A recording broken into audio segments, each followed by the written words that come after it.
Again, no spoilers. I'm talking to chat right now, homeboy.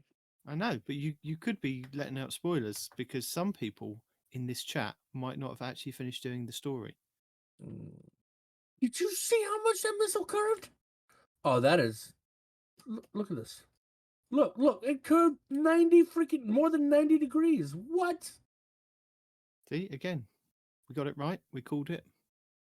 We apologised up front last week for Respawn having to play the game this week. Huh? We called it last week. We said we apologise in advance that Respawn will be playing the game next week. So there will be clicking and clacking. No, but we apologise for you. Well, you can hear clicking and clacking already? No. But we can hear you talking about robots and rockets. Well, because the Thresher, like, I know the Thresher rockets are deadly, right? But I'm sitting at a corner and the Thresher shot its rockets at me and I jump behind the corner. The rocket turned almost 180 degrees to try to hit me in a span of like 6 feet. I was like, what? No, that's not cool. So, how do you feel about the Rainbow Road? Not a Nightfall. What's it called Lost Sector. If I tell you that I've played 3 missions and that's it, you can't ask me any questions. What? Well, as part of your storyline, right? Or one of the exotic missions, I can't remember which. Mm-hmm. You have to do a certain Lost Sector, right? And this Lost Sector is basically the whole thing is on your Sparrow, and the whole thing is a racetrack, and it even has like Mario Kart style boosts where if you run over the boost, you go faster. It's kind of awesome. I said at the beginning, no spoilers. It's not a spoiler, it's a thing. That for me. I did not know about that. Nah, you're still gonna love it. Who cares? But you spoiled it for me. It's not a story spoiler. It's a freaking spoiler. It's not a spoiler. Anyway, no spoilers because the people might be in the position that I'm in, where you haven't been able to play as much of the story as you'd like, and we don't want to spoil it for them. So try and tell the people about how good it is without spoiling story beats or how the campaign could go, or even how the season's going. Because I'd be lying. I don't believe the story was good. I will tell people right now, if you are listening to this live and you are worried about spoilers, leave now. There is a 0% chance that you will not get things spoiled if you continue to listen to this live. Probably. That being said, carry on, my wayward sons. Carry on, my wayward son. There'll be peace when you are done. I was about to roll the intros then. Yep. Might as well.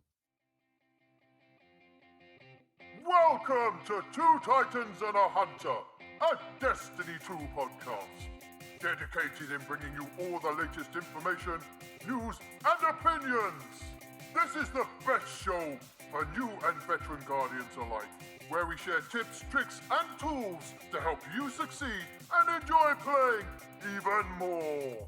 So with all that said, let me hand you over to your host, the Triumph Hunting Titan Nitedemon, the pink-panted pansy Peroty, and your Hunter Master Ranger, Mr. No One Respawns in Real Life! Okay, when you guys do start to play, right, and you're able to do the whole Nexus incursion zones or whatever, there's going to be 2 chests that spawn for you guys. I'm talking to you two in particular, and anybody else who wants to listen, and it's not a spoiler. 2 chests are going to spawn, right? Mm-hmm. You can, like we used to in the days of old, go into the next area, reload it, and come back into this area, and get one of the 2 chests again. Luckily, it's the chest that does not require a key, and that chest has a chance to give you a key, so you can go back and do it again, right? So you know, double drops are back. So you can double dip on the public. Is it the public event? Triple. Is it a public event thing? Yeah, it's a Vex incursion. Yeah, multiple dip. Okay. So same thing. If you are around for Menagerie, same idea. Run out of the area, run back in, grab the chest again. Do that as many times until your chest despawns. And when you say run out of the area and go back in again, you actually have to run out of an area for the name to change on the screen, and then turn around and go back into the area until it says the area that you were in previously to go and get that chest again. It's an old trick from Destiny 1. You're nearly guaranteed to get all 3, right? Because it's, broken stupid fast. If you have any other sparrow, you're guaranteed to get 2, and if you're good enough, you'll get the 3rd. You just got to be a really good sparrow driver. I'm gonna guess that Cheese Forever has a video on it. Just gonna yes, he has. Make that assumption. I actually don't know. I found this in game. Cheese has a video on it. Very active on all the things that are breaking and all the weird things that are happening. He is. So probably things. So welcome to the show, everyone, and welcome to Lightfall, Season of Defiance. Whee! I'm Nitedemon, over here in sunny old England. Over there in rainy old Florida is Respawn. And rain here in a minute, but thanks. We traded weather. That's it. And then further up the country, somewhere near DC, is Peroty. We're in the Maryland where the crabs are. That's why I'm a giant crab this season. Ah. You can say it's Wolverine, but it's a giant crab. Marylanders know. The meme where it showed like warlocks just doing like being Tony Stark from Iron Man, hunters were Scorpion from Mortal Kombat, and then Titans were Mr. Krabs. Mr. Krabs. I saw that. I couldn't stop with a mix of the Incredible Hulk. Can you feel it now, Mr. Krabs? I don't know what that certainly not a spoiler. Is Strand is real strong. Real strong. We knew that was going to be. Yeah, exactly. But no, it's actually broken strong right now. So that's what I'm saying. But is it broken strong to the point where Bungie have gone, "Hey guys, this is going to be nerfed," or if they just it's broken strong because we're physically doing more damage than what's being displayed on the screen. Broken. Okay. Well, shall I tell you? Shall I tell you? It's going to get broken even more next week. Shall I tell you why? Sure. Because I can make more than 16 orbs out of a super. Mayhem in Crucible next week. I don't see it being a problem in Mayhem. How fun is that going to be? I don't see a problem with Mayhem because with all the ranged supers, like if you go in with Strand and somebody's got Nova Bomb or somebody's got Golden Gun, they're going to kill you long before you get to them. No, they don't. They're going to be tangled. That's all they're going to be. they think they're going to have another super. You're wrong. They're going to be suspended, trusted in the air, saying, Warlocks have range, I'm ready. So, I guess that's the thing. So are you guys enjoying Lightfall and Neomuna and Strand so far?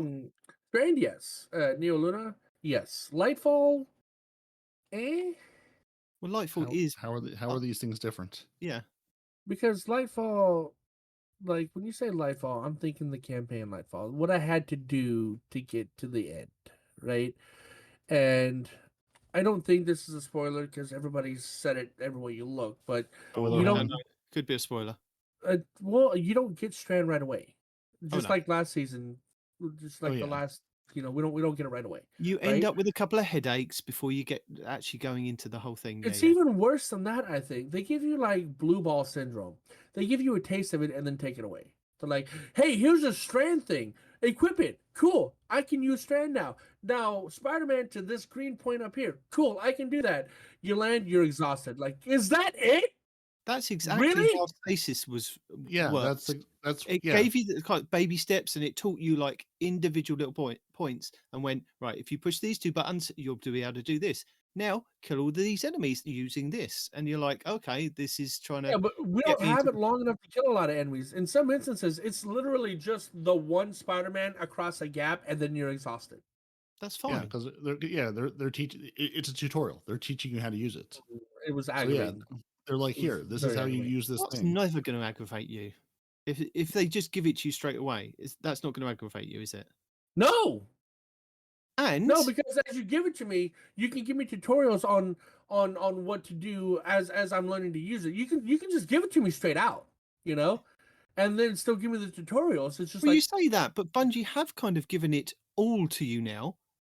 They went on in we'll get into it in the 12. They've given you all the aspects and fragments. After you complete the campaign. Yes, but they were going to hold on to those. If you had looked at them at the beginning of the week, they said if you hovered over them, they said that these were locked until X amount of days. One or Until the two of them 7th. were for next Yeah. week, and some were for after the raid. So they've just gone, you know what? You might as well just play with all of it.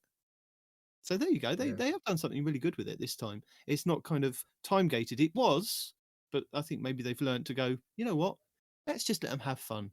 Let them go into mayhem next week. What's the point of holding us back for a week? See, that's part of the time gating. If they were going to time gate it, don't show me what I'm going to get. Show me that show me that there's more rewards. Show me there's a bigger carrot at the end of the stick. Don't show me what the carrot is, because then I'll just be sad that I don't have it. If it was just like, hey, here's like if it's here's your first fragment, you can have that unlocked when you finish the campaign. Hey, there's 16 more fragments or whatever the number there are. Don't show me what they are yet. If you're gonna trickle them out to me, do that. But don't say, here's the cool thing you're gonna have, and now I'm just waiting to get that cool thing. Let me come across it when I come across it. Whether everybody else minus those who are farming the APIs. Let me be surprised. Let me be delighted by it. Not see the thing. Not see that big donut in the candies in the donut shop that I can't have until one day I can finally buy the donut. If I don't know the donut's there, I can't lust after the donut. I think the reason they did that is so you can do build crafting and know exactly what you want to do before you get it. I think that's why they did that, Peroty. I don't know for sure, but I think that's why they did that. See, at the moment, Andy, thanks for the party raid party. See, at the moment, I'm I think it's the third mission in. I think it's Breakneck. I've just finished doing that one, and I'm finding it really good fun. I mean, I am going through solo and trying to do what I did with Witch Queen and just play it and enjoy it and soak it all up. But I'm finding I like, I'm missing out on a lot of things. There's a lot of videos out there that I've watched the beginning of it and I've gone, okay, that spoiled something for me. I'm like, oh. Yeah, just if you're trying to remain pure in any way, you just sort of have to ignore everything out there, because there's I mean, I feel bad for people who are really trying to go in spoiler free, because there's like just YouTube thumbnails with like the names of the raid and just flat out spoilers just in the thumbnail. So you don't even have to click the video, you just scroll by it and things are spoiled for you. Yeah, but that's a failure of the streamers. I mean, come on, guys. Even Astrocross has complained about people having spoilers in the thumbnail. Right? Just don't do that, guys. Yeah, I mean, that's the thing. I mean, you've got 300,000 people on Steam day one. Everyone's going to have a different level of what a spoiler is, or if they care at all. So it's like, I get it, but it's also just like you just have to go radio silent entirely, and do your best, not to talk to other people playing the game. If they're going to spoil it for you. Otherwise, there's just no way to avoid it. It's a double-edged sword with what we kind of do, because if you don't find out now, then it's kind of you either have to find out, either doing it yourself or find out from other people, or going through kind of letting other people know. Like I said, looking at videos for the show, and there's the exotic sidearm that you can do. The one that I'm using right now? Yeah. That you can do after you complete the campaign. But in saying that, Aztecross in the first couple of sentences spoiled like a character in the story, and I'm like, please, if you'd have put spoilers on the thumbnail, I probably wouldn't have clicked it. I would have asked one of you guys to check it out if you've finished the campaign, just to verify it's what I think it's going to be, of helping people get that exotic sidearm. But it spoiled it, and I was like, or say at the top, hey, I'm gonna talk about the campaign in this. If you haven't played it yet, maybe hold off. Yeah, but I also get when you're in a click-based business, you need those clicks. So. So what's the last campaign mission you've run? I don't remember the names of any of them. The last one that I've done is Breakneck, which is what I did the video on a couple of days ago, where you're stuck in the bomb room with the 2 tormentors. Oh yeah. Okay. And I found a really, really cool cheese spot that they just can't get you. The tormentor seems to have an issue with swinging its scythe on. If it's facing you on the left side to get you. I mean, all it has to do is switch hands, but it can't do it. It just stands there looking at you going, hang on a minute, I'm going to see if I can go behind you and swipe, but I can't do that either because there's a wall, and you're like, haha. So yeah, that was good fun. Should have made left-handed tormentors. That's where they went wrong. Exactly. If you make all right-handed tormentors, you're going to survive. Because when I was streaming this week, Persona dropped into the on the YouTubes and said hi, and said they were having issues with the the first tormentor, because that just suddenly pops up, doesn't it, in that first little room as you're going through the campaign, and you're like, oh my god, what is this? How do I get away from it? And I was just literally bouncing from the top platforms all the way around the room. Why does he want hugs? Yeah, I mean, he did manage to hug me once, I think, and I was like, I don't want this. Well, there's a part of the story where he has to, like, you can't move forward until he hugs you. Yeah. He just understood looking for love. That's all. Yeah, like I thought the first time that I did it, I just screwed up. I was like, no. But when I was going through with my brother to help him out, I realized you have to be hugged. He's not going away until he hugs you. No. Yeah. So. But yeah, I think the second mission where you're actually in the pyramid and you have to dunk the balls from one side to the other and one drops down. I just jumped back up to the same platform that I kind of dropped down from and just stood up there shooting him. And I was like, well, this is easy. If this is going to be every single tormentor in the game that I can plink from far away, then bring them on. And then they threw two at me in the smallest room possible. And I was like, oh God, where can I hide? And the worst part is, non-yellow bar tormentors, you can suspend and they're just a joke at that point, right? The yellow bar ones, you think you're going to suspend. You're like, haha, I'm going to suspend you. And then when you try that, he just doesn't get suspended. Then he takes your light. Then he hugs you. And then you have to redo it. Yeah, that's sort of the I ran the legendary campaign through with blue screen, and our tactic was sort of just to jump, because I mean the tormentors, they're very big, they're very slow. They'll get to you eventually, but when they get to you, then you'll be sorry. So we would just jump up and down and just make them jump up, blind them with grenades, wail on them like if you have a disorienting grenade launcher, that's a nice way to deal with the tormentors. Effective. Yep. They were just walking around in a circle, very confused as to what's going on. And then their crit spots moving from shoulders to chest. If you're trying to figure out how do I get crits on these guys, shoulders first, then chest. It's the yellow glowing on them, isn't it? They've got like big tightened shoulder pads that glow yellow, and you take those out individually, and then once you've done that, they kind of stagger, and then it's their chest. But yeah, that was good fun, really. I mean, that's as far as I've got. So, well, the only thing I will tell you about the campaign is ignore every door you see. Those doors are purely decorative. They're not for you to go through. You're going to need a vent. You're going to need a passageway. You're going to need to blow a hole through something. Don't use the doors. The doors are not there for you. And if you, like me, are getting mystified on where to go, just pull out your ghost, because after a couple of seconds, a little dot appears on the screen going, hey, you've got to run over here and look at this spot. Because I'm like, where am I going? There must be a vent somewhere. And I'm like looking all around the room. I'm like, no, I'm going to have to pull out the ghost. And then the ghost is going to go, hey, it's over here. This is the vent you're looking for. You're looking up. You need to go down. Oh, you're looking down. You needed to go up. Yeah, that I appreciate. Because, there's a number of spots going, I've murdered everything. There's nothing red on my map anymore. Where do I go next? So I appreciate lead me through this. Tell me where I need to go next, since you're going to make this whole thing a maze anyway. The ghost knows. The ghost always knows. Except when the ghost doesn't know. Except when the ghost is doing things he shouldn't be doing. So you both have finished the campaign? Yes. Is that correct? I have. Okay. Yep. Over a number of days, yes. Cool. Viva la checkpoints. So without spoilers at this point in time, because I think we're given enough time for people to kind of listen to us talk about it, and then we're going to spoilers if you like. But for now, no spoilers. How do you feel that this story is it a good story or is it a bad story? And how does it kind of tie in with the overall arching story of where we're going at the moment? And is it enjoyable from that point of view, or is it still a no? Respawn, do you want to go first? I think it's a bad story. Okay. It leaves more questions than answers.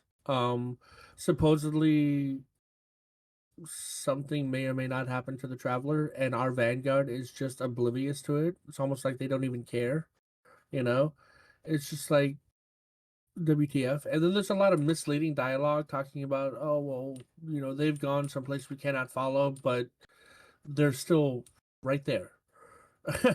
I don't understand why you're saying these things that you're saying, because they don't match with what's happening, So I mean, it could just be an understanding thing. Maybe I don't know enough lore. Maybe there's more tied into the lore than what the gameplay is actually giving us. And if that's the case, that's the fault of the devs for not telling us, without educating us more about what's happening in the storyline, that we have to resort to somebody like Five to fill in the blanks. Like, why does this not make any sense? Oh, because XYZ. No, I get it, right? But that's the campaign's job to do, especially with a brand new people, brand new area, brand new abilities, brand new everything. They should have taken more time to answer more things than they did. And then they try to force relationships on you that feel awkward and off, and then one of those relationships doesn't last as long as it should have. I mean, the whole thing is Strand itself is good, and I think they took so much time making Strand that they forgot to have a storyline to go with it. It almost feels like the storyline that came after the fact. Like, all right, guys, we have Strand. Now what? Right? We need to have it make sense as to why we have it, and they kind of threw the story together after the fact. That's what it feels like to me. Okay. Well, I think to answer some of that question of that you're a bit confused, I think, and tell me if I'm wrong, Peroty, but I think Lightfall was the filler year that we've been given before the final shape. So I think Lightfall is that kind of filler year, isn't it? And I think that's what they said, because initially when they came out with it, they said it was going to be done after the Witch Queen. There was going to be one season, and then suddenly they went, "Oh no, we're going to do another one," and possibly push the story out further. So is it because of that, do you think, that's the reason why it feels like one of those elongated television episodes of like, this is the filler episode, it's going to take you somewhere, but it's not going to actually answer any of the questions, it's going to give you more questions, but it will once you kind of get to that episode that explains everything? Does it feel like that? It feels like we're in the middle of the trilogy. This is part 2 of 3 of the trilogy. We've got some characters, we're going to introduce some characters, we're going to sort of push the story along, but it doesn't really feel super meaningful overall. This is the Matrix. This is the Matrix Reloaded of the trilogy. Yeah, there's stuff that's happened. We're going to make some things happen, and I would say this is John Wick 2 to carry on last week's assertion, but I don't remember if John Wick 2 was worse or better than John Wick 1 and 3. But yeah, like it really feels like the middle of a trilogy of again, we have a big story going. We have a new, some new people, some new places. Do we care? Do we know? Are they going to factor in overall? We're not really sure. We're just getting here and meeting these folks. I will say this is the first campaign that I ran through and actually watched every cutscene, actually listened to the story. Okay. And I feel like I was given a lot of proper nouns and a lot of names and a lot of things, and I'm still not sure what they are. I'm still not sure. I'm. See, that's what I'm talking about. They don't explain it. It's just like in the past, I've done the campaign and gone, well, I'm not really sure why we're murdering these guys. I mean, they're bad, so we're murdering them, but I'm not really sure, like, story wise, why we're murdering them. And I'm now still not entirely sure, other than there's this, theoretically thriving city, which where is everybody? Where are all the people? Why are there no people in this thriving city? And also, Bungie, you told me that this would be a location where it didn't look like people could do science everywhere. Guys, they could do science in any number of these locations. Everywhere in Neomuna looks like all they do is science. Except for the video arcade. Yo! That place was amazing. Not the arcade itself, but where you go after the arcade. No spoilers. But and one thing I like about Neomuna too is the semi-destructible environments. Yeah. You like that? You like hiding behind cover only to find out that it's not actually cover? Yeah, absolutely. I mean, for years we fought in World and used massive space magic and rockets and explosions, and it's like, nope, this concrete's real good. This concrete's not going anywhere. I like this. Like this is glass. Like you can destroy the glass. The whole building doesn't come down on top of you. But I like that you can destroy containers too, like containers that you think are solid. They shoot it and it just collapses, and you're like, it moves. Yeah, no, I like that part of we're not in a totally wrecked world that's been under siege for millennia. Yeah. It's, hey, this is a real live city with glass and fragile things that are now getting broken with people shooting rockets to the city. No, it honestly, that's one of the things I liked most about Neomuna, because there's nobody there to give me any kind of feeling that the city is alive. I like that it feels like, oh, hey, this is an untouched, unravaged city that now I can go in and destroy.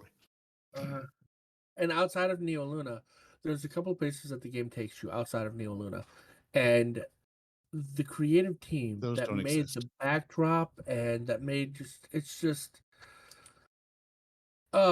Is it good? The landscapes are beautiful, Okay. breathtaking. In fact, like Destiny can do a skybox. They can do a skybox. Let me tell you, they can do a skybox, and I was very impressed by some of these areas that we've been through. Neomuna is cool. I dig the whole '80s vibe, but when they take you out of Neomuna and you get to some of these places with the backdrops, especially the area where everything is dark and you have what looks to be a moon in the background, but spoilers, it's not a moon. Yeah. Oh, it's gorgeous. Yeah, I wouldn't talk about Neoluna too close to original Luna. That might not go well for you. Muna. It's Neomuna with an M. Mike. Well, it's interesting you say about the destructible backgrounds and boxes and things, but I remember JB3 doing a video, it must have been at least a year ago now, where he glitched into a certain area that is on the EDZ, if I remember correctly. And it was an area that had been shut off where the Traveller's Shard had kind of come down. Do you remember that area that's over the back there? And sometimes we go there for missions and things. And when he was in there exploring it, he found that there was destructible trees and other parts that you could that would be destructible. And I think from that then came one of the psyops missions that we ran through, and a lot of the trees, you could explode and shoot and things. But it's interesting to see how Bungie were kind of testing it in these areas, and now they've actually implemented it into like a whole world. But the other funny thing is that the heist battlegrounds on Mars, what I found, and I thought this was something to do with the actual heist battlegrounds at the end, the big guy, Kelgoroth, the Dark Blade with the big axe that chases you down, on the sides where there's kind of Warmind pillars at the front there, if you stand too close to those as he's trying to kill you with his axe, he actually takes out those towers completely. They actually completely explode, and like lightning and sparks will kind of come out of, and then they're kind of just destroyed. And it's not just one or two; it's like about 10 of those ones right at the front that kind of he can just destroy if you stand near him. And I thought there was kind of a hidden achievement or something. So I spent one time just running around to each pillar trying to get him to destroy each pillar. I was thinking, is this just a hidden thing, or is it just something they've built into the game? Obviously, it's just something they've built into the game, but you never know. So be aware, because next week it is the Nightfall. That if he hits one of those pillars and they explode and you take damage from that, just be careful. So is this a secret, or is it just a thing? Yeah. I'm not one of those guys that finds the secrets, but I thought I was close. Yeah, maybe you're going to be clever. Maybe there's something here. Have you guys touched the actual season at the moment? Have you touched Defiance and done anything to do with Morosov? And I've done everything that can be done in the game this week. Okay. No, except only the raid. Very briefly. Yeah. The raid can't be done this week. No, I mean the weekly raid. Okay. Last Wish. Yeah. Yeah, I've basically gotten through the campaign. I appreciate that I could, over the course of 2 evenings, get to the final boss in the campaign, and then have that checkpoint. So then, if I had 45 minutes before work or whatever, I could go jump in at that checkpoint at the boss and not have to say, let me spend 30 minutes getting there again. I can just start at that fight. Yeah. So I appreciate the checkpoints, which was pointed out to me this morning, I think by AZ or Andy, somebody. I was in a party with a couple people this morning, and they were like, wasn't Witch Queen like this too? I said, I don't remember the Witch Queen campaign, but even if it was, I do appreciate the persistent checkpoints. I think it was as well. It came up on the screen, didn't it, in the corner, and said checkpoint reached, and then it would just like save it. And I found that as well, where I was kind of playing in little like spurts this week, and I thought I'm gonna have to run through that whole thing again. And I didn't. It was up on the side. It said just continue, and I was like, brilliant. I'll just continue. Yeah, it's really nice, especially I'm sure if you're running it solo, you can actually make progress if you have a little bit of time. You're not redoing the parts. You don't have to say, okay, well, I don't have an hour and a half. Can I get through this whole mission in the time I have? You can say, hey, I can get to the next part and then wherever my checkpoint is, at least I can pick up from there. I really like that part. So the weapons. Let's talk about the weapons. Are you guys enjoying what weapons you actually? Somebody's excited about weapons. Wait. Weapons, plural? You're telling me there's more than one? I've Oh only my used god, one. yes. Well, No. let's talk about the first one that you can get if you've got the season pass. The ice bow. Yeah. What do we reckon about that? If you're rocking a stasis build and you need to shatter crystals like for grenade regen or whatever, it's amazing. Mhm. Right? But outside of that, it's very meh. It's cool, right? You get to just shoot 5 crystal shards in random places, right? It's cool. The edict behind it is pretty awesome. But yeah, it's just It's a primary exotic bow called the Verglass Curve. yeah. And when you get its final blows with this weapon grant a stasis arrow, and your next hit fire shot will fire all of them in one single volley. And You can I have up did to some 5. testing with it. You can have up to 5. Yeah. So if you get 5 kills, you can then shoot out 5 of these hit fire arrows and then create stasis like crystals or the big And things. these are the big ones, not the little bitty ones. These are the big ones. But what I found is that it's really good in mob areas. That if you get your 5 kills and then you've got maybe 2 or 3 in front of you, and then you shoot out the volley, and then you shoot and kill all of them, it kind of recharges you back up, and you're just kind of constantly just firing out stasis arrows and shattering everyone. So it was good fun doing it like that. Peroty, have you not played with this yet? No, I did play with it. I ran through the first mission or 2 of the campaign with it. Okay. And then I went back to my true and only love, the Quicksilver Storm.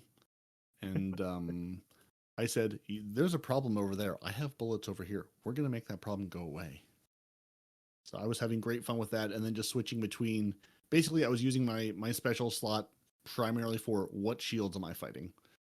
Do I need solar? Do I need void? What do I need to make things go away with? I ran through the campaigns. It shouldn't matter with your primary because your primary was going to handle all that for you anyway. Yeah, but I can handle it quicker though. I can take their shield down immediately if I shoot them with the proper matching grape jelly or strawberry jelly. I can say you had a shield, and then I can bombard you with bullets and rockets. Yeah, especially with that gun. Once you complete the catalyst, it is a monster, right? Those grenades do so much damage, and then you can spawn thread stuff from the grenade kills. John Wicks. Just little John Wicks. So they it's will forever be John Wicks now. That's what they are. You have to kill so many things with that gun. It's got to be 2,500 easy, because there was just so many people I had to kill to get that to work. So Respawn, what other exotic weapons or other legendary weapons that you've kind of caught your eye? Tell us about. There's a couple of things I need to understand. All right, so we now have, for the first time ever, for the first time ever, we have a waveframe heavy grenade launcher. What's a waveframe do?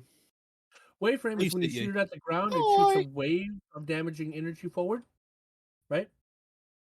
So you don't actually have to hit the enemy with the projectile. You shoot the projectile at the ground, and the wave of energy hits the enemy instead, right? Or enemies, right? And it's amazing. That one is called the Dimensional Hypotrokid. Sure, absolutely. Okay. Why not? So this is a legendary, is it? It is a legendary. And the best roll so far, I even looked at like GG. The best roll is Chain Reaction with Genesis. Chain Reaction is when you kill a thing, that thing explodes and kills other things, and that thing explodes and kills other things, etc. Right? But what else is cool about it is it comes with nanotech tracer rockets, like Peroty's primary gun. So as you're shooting the grenades, you're also shooting rockets. It's so fun. Yeah. Excuse me. We now have a Strand version of our retrofit escapade. It comes with target lock and nanotech tracer rockets, and it's Strand. So again, it does a lot of damage because not only are you hitting with your primary ammo, but you're shooting rockets out periodically, which are doing even more damage. That's really good. For old legendary weapons like the Hung Jury, for example, you get something called Kinetic Quake, which, as you shoot an enemy, not kill, as you do damage to an enemy, it will begin to do AoE kinetic damage at that enemy's location just from shooting him. So was that our Nightfall reward this week? That actually drops on a few different legendary weapons outside of the Nightfall. No, but I mean, with the Hung Jury, I assume you got a new Yeah, Hung the Hung Jury, Jury. you can get it on the Night Watch, you can get it on a few of the weapons that have it. You can get it on a pulse rifle. I forgot which the pulse rifle's name was, but yeah. So a new perk, really, really awesome perk. I love it. And then you can have there's a god roll for void users of a grenade launcher that comes with it's the new ones that look like crystals. The crystal ones. I had my light GG open, but I freaking closed the stupid page. Hold on, let me go to my collections real quick, guys. Give me a second. Heavy. Yeah, so for Quicksilver Storm for the last step in the Catalyst, it's 700 kills. That's it? No way. That's what Break Tech tells me. I don't believe it. That's after you do all the other steps of killing all the other things with the way it wants you to. But yeah, that maybe final that's fill the bar is 700 kills. And it's bugged right now, so it should go faster in the future. Come on now. All right, so it's called the Regnant, Regnant, right? What is going on with Light GG? It's freaking out. I said search the database and it's losing its mind. Is there something going on with the APIs? That's my guess. It shouldn't be. I've been using it freaking since it came out. Shouldn't be Whatever. and aren't are two different things. Yeah, that's true. So Regnant comes with Jesus Christ, I can't even think. So it can give itself volatile rounds, right? It can give itself volatile rounds. And then there's that void perk where if you kill a weakened enemy, you go invisible for hunters. Let me find what the name of that is. I'm sorry, I had all this prepared earlier, and my light GG is just freaking out. I'm sorry, guys. I actually did prepare for this. I know it didn't sound like it, but I did. There it is, Repulsor Brace. Okay, so you can get Repulsor Brace, and there's another thing on it that can give itself void weapons, void rounds, right? So as a void hunter, that's incredible. It's an incredible grenade launcher, so you can keep going invis, getting over shields, things like that. It also comes with spike grenades or proximity grenades, depending what you want. And it's one of the ones that can roll with explosive light. So you can get a roll with like Repulsor Brace and explosive light. You can get all kinds of rolls. But it's a great grenade launcher to keep an eye out for, especially for void, all kinds. Oh, hi, Micah. When did you get here? Also, who invited you? With friends like these. Who needs an M&M's? Plus, we've been over this many a times. He's not Micah anymore. It's Patchy Helicopter Kitten. Mm-hmm. So that's right there on the screen. And that's what he called himself, so that's what we're going with. Fair enough. But yeah, even some of the old weapons like Servant Leader from Gambit, right? It can roll with Field Tested. Field Tested is a new weapon perk, which I think is amazing. Defeating targets or dealing damage with this weapon gradually increases range, stability, handling, and reload speed. And it doesn't go away. As long as you have that weapon out and you're firing, you're maintaining Field Tested. And that's kind of a big deal. And it comes on a lot of the weapons, like Servant Leader. It comes on a lot of stuff, right? So people should go play Gambit to earn the weapons with the better perks on them, because the entire season is based on Gambit anyway. I think well, no, because you can get this perk outside of Gambit. I say Servant Leader because Servant Leader, they've rebuilt Servant Leader. You can get all kinds of god rolls on Servant Leader. You can get Rampage with heating up Rampage. You can get Outlaw Kill Clip. You can get multi-kill clip or whatever that's called now with another perk that synergizes with that. I can't remember. But there's like 3 or 4 god rolls for the Servant Leader. And then you pair that with their field tested. Servant Leader is going to be a really good scout this season. It's just, it's built different, right? But yeah, that perk does come on other weapons besides the Servant Leader. Okay. And note, delete my current Servant Leaders to get better Servant Leaders. Got it. Well, delete them after you've got a better one. No, I've got plenty of weapons. I can be without a Servant Leader for a while. I'll have plenty more soon. And then What? Oh god, there were so many things weapon wise that I was just I was in love with the weapons this season. They did a really good job. Weapons, weapon perks, origin perks, all that stuff. It's just and Light GG is apparently deploying new code right now, so that's why they're having intermittent outages respawn. So I will give you partial credit for attempting to prepare. okay. What else? Legendary wise, there was something good Micah had that I can't remember. Patchy Helicopter Kitten is here. He could tell us about the weapons he has got himself. Yeah. Well, there was some way. Yeah. If only he were here. If we had some sort of hollow projector, we could speak to him at range. What's the question? You had a legendary gun that you were real excited about, and I can't remember what it was. Yesterday. What kind of weapon it was? I don't know. That's why if I knew what kind of weapon it was, it would help me out. There are a few. I mean, you're being super vague because there are a few weapons I'm kind of excited about. A lot to do with. I'll say it like this in my little short bit. Don't ignore world drop weapons. They are really, really freaking good. There is the Battle Scar, which is the scout rifle that also has kinetic tremors. Very good perk on that. The Sesuna SI-6, which is an Amalon sidearm that can literally be a laser beam. It has some very good perks, including Head Seeker, which I think Cool Guy was talking about. Yeah, it's definitely worth a grab if you can find it. And then there's the harsh language Void Waveframe, which comes with Repulsor Brace. Oh yeah, which is that's what it was. Very, very nice. But there's a bug. There's a perk in the artifact that you were talking about, the volatile flow. You pick up an orb of power, you get volatile rounds. With that grenade launcher, that Waveframe grenade launcher, it's absolutely nutty. Nutty. Who says it's a bug then? The bug with it is that it doesn't proc if you only have that void grenade equipped. Oh. Weird, because if you equip a void heavy grenade launcher, it will proc. So you can proc it if you have 2 void weapons equipped. But every other void weapon, all you need is 1 void weapon equipped, and that void weapon will have volatile rounds anytime you pick up an orb of power. Also, the Regnant, another thing about that is right now, if you've been lucky enough to get one, you can go into your collections and pull it out, and it comes with random rolls, and you can pick the masterwork you want to put on it. And I will point you in the direction of a Cheese Forever video, which will explain a little bit better. And I didn't know there was a video. Micah told me this. Yeah, it's a world drop from... Yeah, it's like GG says, just source Season of Defiance. So I wasn't sure if it was just a world drop or if you need to run the new Battlegrounds or the Battlegrounds. Anything in particular. It's the Battlegrounds thing. Yes. Very good.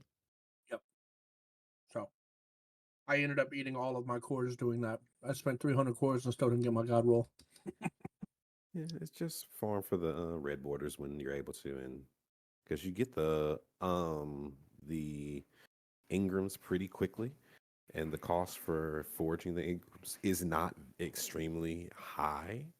Not extremely high. So once you're able to focus them next week, hopefully, as long as the red border drop rate on the focuses isn't extremely high, you should be able to get the red borders pretty quickly because they drop pretty frequently. Now, a question that I've got for you guys is: last season, I missed out on getting a couple of the red bordered weapons, like the Alkalos ones, and where I've been kind of getting engrams just dropping randomly around the world.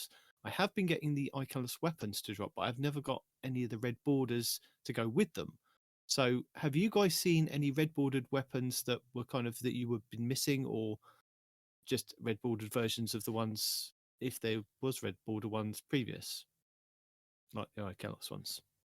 No, I don't think I've done enough. Shotgun from a previous season. That's it so far. Okay. Yeah, I've only seen some of the new red borders, and even then, not that many because I've done very little outside of the campaign itself. Fair enough. But what I can tell you guys, if you guys here and anybody else that's listening, is that if you missed out on any ornaments from last year, just the whole of last year, if you couldn't be bothered to go and play Gambit until your eyes bled to go and get those Gambit ornaments, because I know what you like, Peroty, you didn't. and you missed out on them.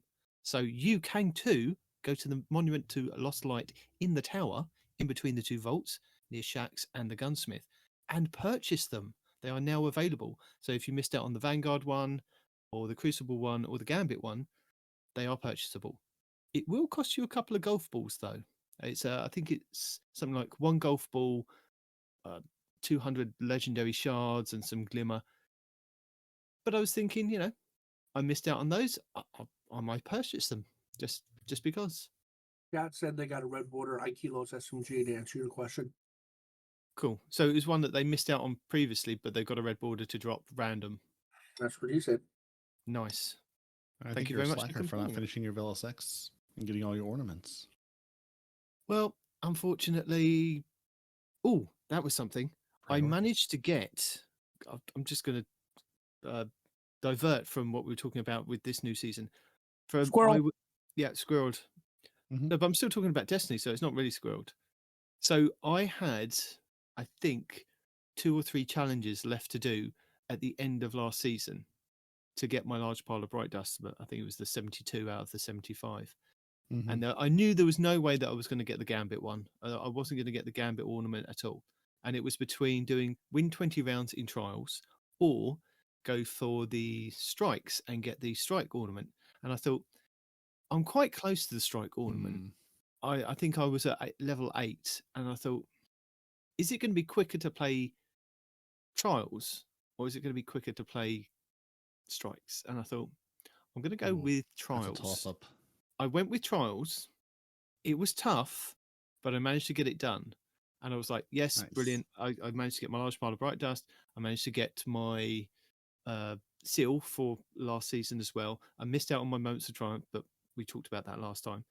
I then went to all my vendors and I was picking up all my engrams. And I was really confused because when I went to see Zavala, he had a golf ball at the end of his track. And I was like, I'm sure I'd already reset you. And then I realized I hadn't even reset the strikes. So if I'd have gone down on the strike list and tried to do the strikes until I got the ornament for that, I would have had to have gone all the way through the strikes to get the golf ball and then go all the way back through again to get the ornament. So it did work out better playing trials. It was tough, but it did work out better for me. Good decision after all. It was. It came down to the wire. I think I was literally playing up until kind of the servers got turned on. And I was like, quick, run around, get his. And then I suddenly thought, I haven't been to the helm and I haven't gone and got the stuff from the helm. And I went to the helm and got all those things. And I think my poor Warlock, his vault is now, or his postmaster is now completely chocker. He's got no room for engrams. And the same with my hunter. They're just like, we'll just pile it in there and I'll sort it out next season. Yep. Well, one thing, if you like some of the other less PvP focused people I've talked to, one of our vendors, Mr. Shaxx, did not get his engrams cleared in the update to Lightfall. So if you had a pile of PvP engrams sitting there, you can now use them in Lightfall. They're just sitting there waiting for you. And they can help level you up as well. Boy, did they. Better use for those. Actually, I had over 100 of those. And we were playing the legendary campaign. And for some reason, Respawn was like 50 levels light above all of us in our team. So he caught up to me him immediately. And literally every time I pulled one of my engrams, it raised my light level until and I was like, gee, do I have any engrams? So you can level use those to level yourself up to the cap, the soft cap, very quickly. Literally 2 minutes. Only because I had a butt cape that was one light off. Wow. Actually, I caught up to you and surpassed you and maxed out before you did. But I got one. And now I'm 1800. What are you now? Are you 1800, Micah? So Respawn, Respawn's playing a Titan update. Respawn has embraced the Lightfall Titan. Wait, you gotta wait. You're a Titan. You're a Titan now. Who said anything about a Titan? This looks a lot like a hunter. Sir, there are no butt capes on hunters. With over races. I was so proud of you. So the hood that I wear, I don't have a cloak. All right. It's good the Respawn has finally seen the light of the Titan Crab Super in Strand and embraced the proper way. I never call it a cloak because it's a freaking. I don't have a cloak. I don't have a cape. It's just a thing that goes around my neck and my waist. On the real though, Peroty, that thing is strong as crap. The Hunters is bugged, and it seems like it's strong, but it's not as strong as it is. They're gonna patch that. But the Crab Super is strong I ran, and as we're crap. doing our best not to give Nitedemon too many spoilers since he hasn't made it through the campaign yet. Just for your, we have respawn, so I mean all bets are off, but we're gonna do our best. But yeah, Jesus.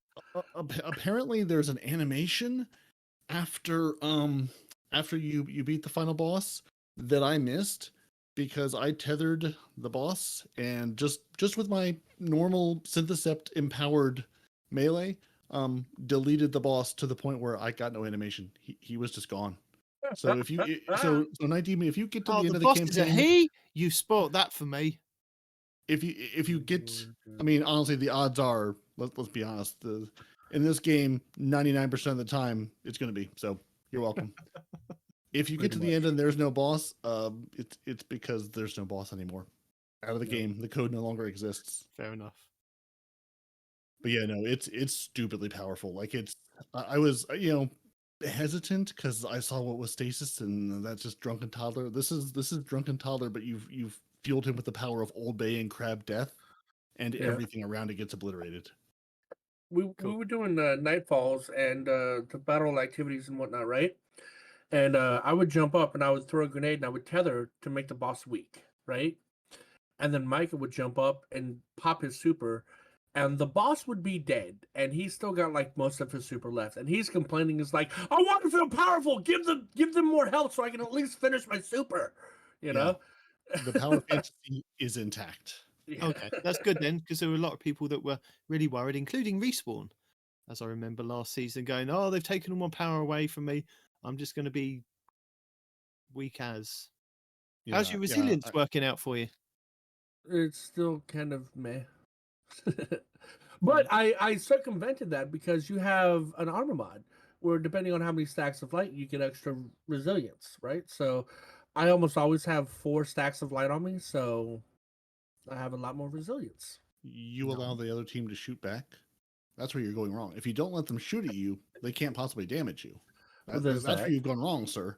You tether them, no, because you demolish them, and then there's nothing left to worry about. When you go into like the battlefield activity or whatever, they overflow you with enemies to like compensate for, I don't know, something.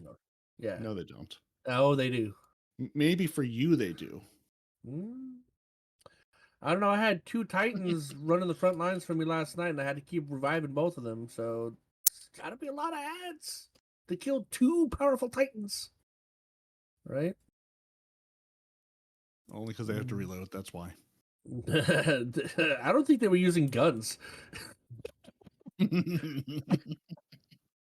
No, the only thing that kept killing is the freaking overloads are still broken as crap, and they're annoying. And Strand has absolutely no way to heal, literally no way to heal. The only way you can do it is by supplementing with orbs of power, the innervation or integration, whatever you heal on an orb of power. That's the only way to heal for Strand. It's kind of whack. Anyway, so that's one thing I definitely miss going from either the solar or the void subclasses. It feels like playing the Arc 3.0 subclass. It's like I can be powerful, but I'm a glass cannon. I'm still very fragile.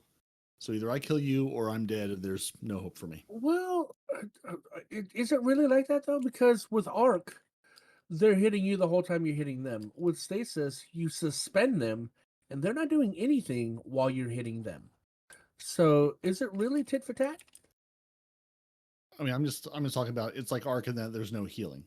There's no built-in healing. Sure. I have no way to on demand say give me more health. Like I can with either of those classes. It is tick for tack because with Arc, you melee someone, you start health regeneration. Even if they're hitting you, you get a small bump of health no matter what. Even if you can constantly hit, you can always heal a little bit of health. Or, once you kill that person, you're out of combat for a couple of seconds, you'll be full of health before you get to your next encounter. With Strand, you kill someone, period. You have to rely on your recovery to kick in and refill your health before something else shoots you again or before you get killed. And it leaves you completely vulnerable. The extra armor and shielding that gives you, it's all right. It's cool. It makes you more survivable. But literally, you have to completely rely upon your recovery stat to kick in.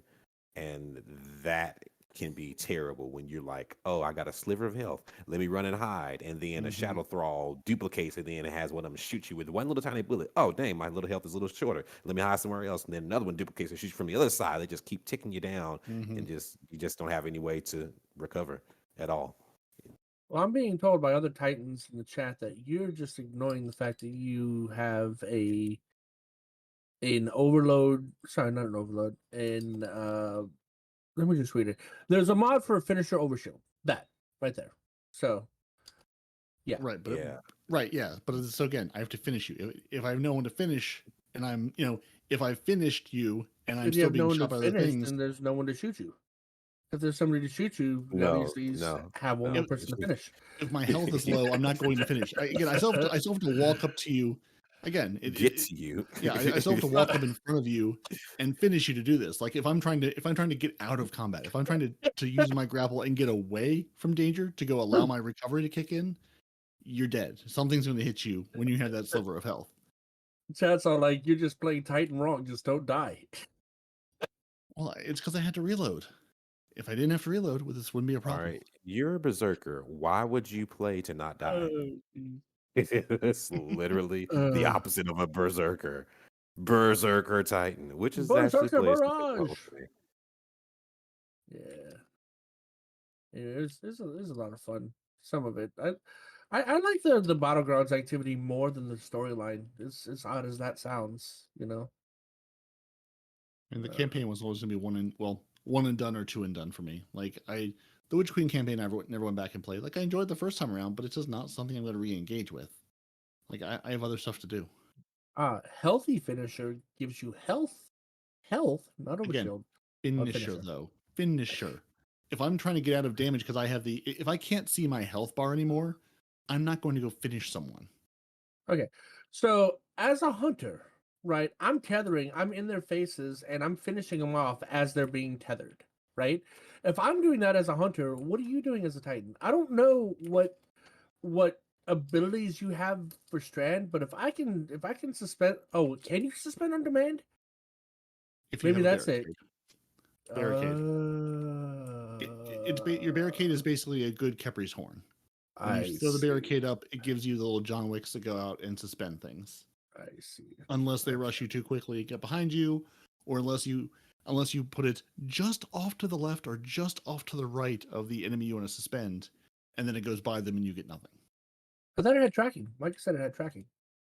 Or more importantly, if they're not directly grouping up straight in front of you, which how many enemies are just grouped up straight in front of you now?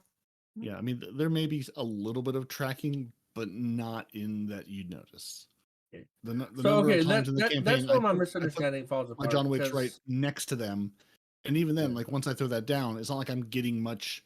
I mean, if I use the tall wall, then at least I can, physically block the bullets. But it's not like I'm getting any benefit from putting that down health wise. Other than that, I see. So that was my misconception, is because aside from the bolas, which I only recently started to use because I like the whole Spider-Man feel, I have 2 dodges, and I have to get next to them and use my dodge ability to make them float. And while I'm already next to them, I'm doing damage with the glaive or something that hits hard. That way I can just finish them off.